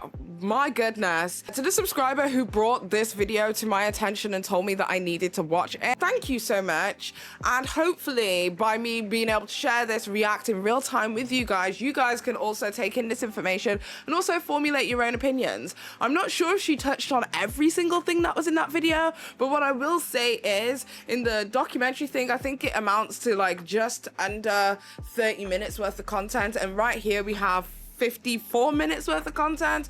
So I guess everything needs to be cross-referenced as well. Like I said, with this video, I wish there was more dates and timestamps that we could 100% corroborate as facts, but there is enough here in terms of evidence, an overwhelming amount of evidence in comparison to the speculation that we got from the previous video. But it also goes to show that we shouldn't just take things on face value, because that is exactly what I did when I watched the documentary. I was like, this girl is crazy. And even down to the G tattoo thing, that was the point where I was like, everything else seems a bit but the G tattoo, I was like, okay, no, that's weird. And how this whole thing has been flipped upside down on its head, and it's looking like the craziness may lie more towards Selena than on the other side. And also Selena's reluctance to stop her fans from doing anything. I remember when Selena Gomez was going through a situation with her lupus and a friend gave her a transplant, and her and a friend had like a disagreement, and then Selena's fans started attacking her friend. And I think don't quote me on this, but I think maybe Selena said some the friend had said something about being upset or disappointed to some degree with Selena choosing to go back to drinking and all of that kind of stuff after she had given her, you know, her vital fucking organ. And then Selena's fans then started attacking her, saying you don't get to run her life just because you gave her an organ. And it's just like, but then things changed between them in 2019 when Selena went to a Hollywood party and was drinking alcohol. Francia disapproved of this, and they had a huge fight over it. According to an insider, Selena did the exact opposite of what she said she was going to do when she got well again. She said she was not going to drink anymore, but she did. An upset Risa, 31, who has said she went through hell in the transplant recovery process, called Selena out on her behavior. She cares about her and she loves her. She told her that she was just really making some unhealthy choices and that she was concerned for her. This caused a huge fight between them, and they fell out and stopped being friends until Selena checked into a wellness facility. While things got better between them at first, it soon got worse again after Selena Gomez did an interview with Rolling Stone where she claimed that Taylor Swift was her only friend in the industry. This didn't sit well with Francia, who shaded Selena, saying, "Interesting. People called Selena out for not being appreciative of Francia's sacrifice and being a bad friend," and Selena replied, "Sorry.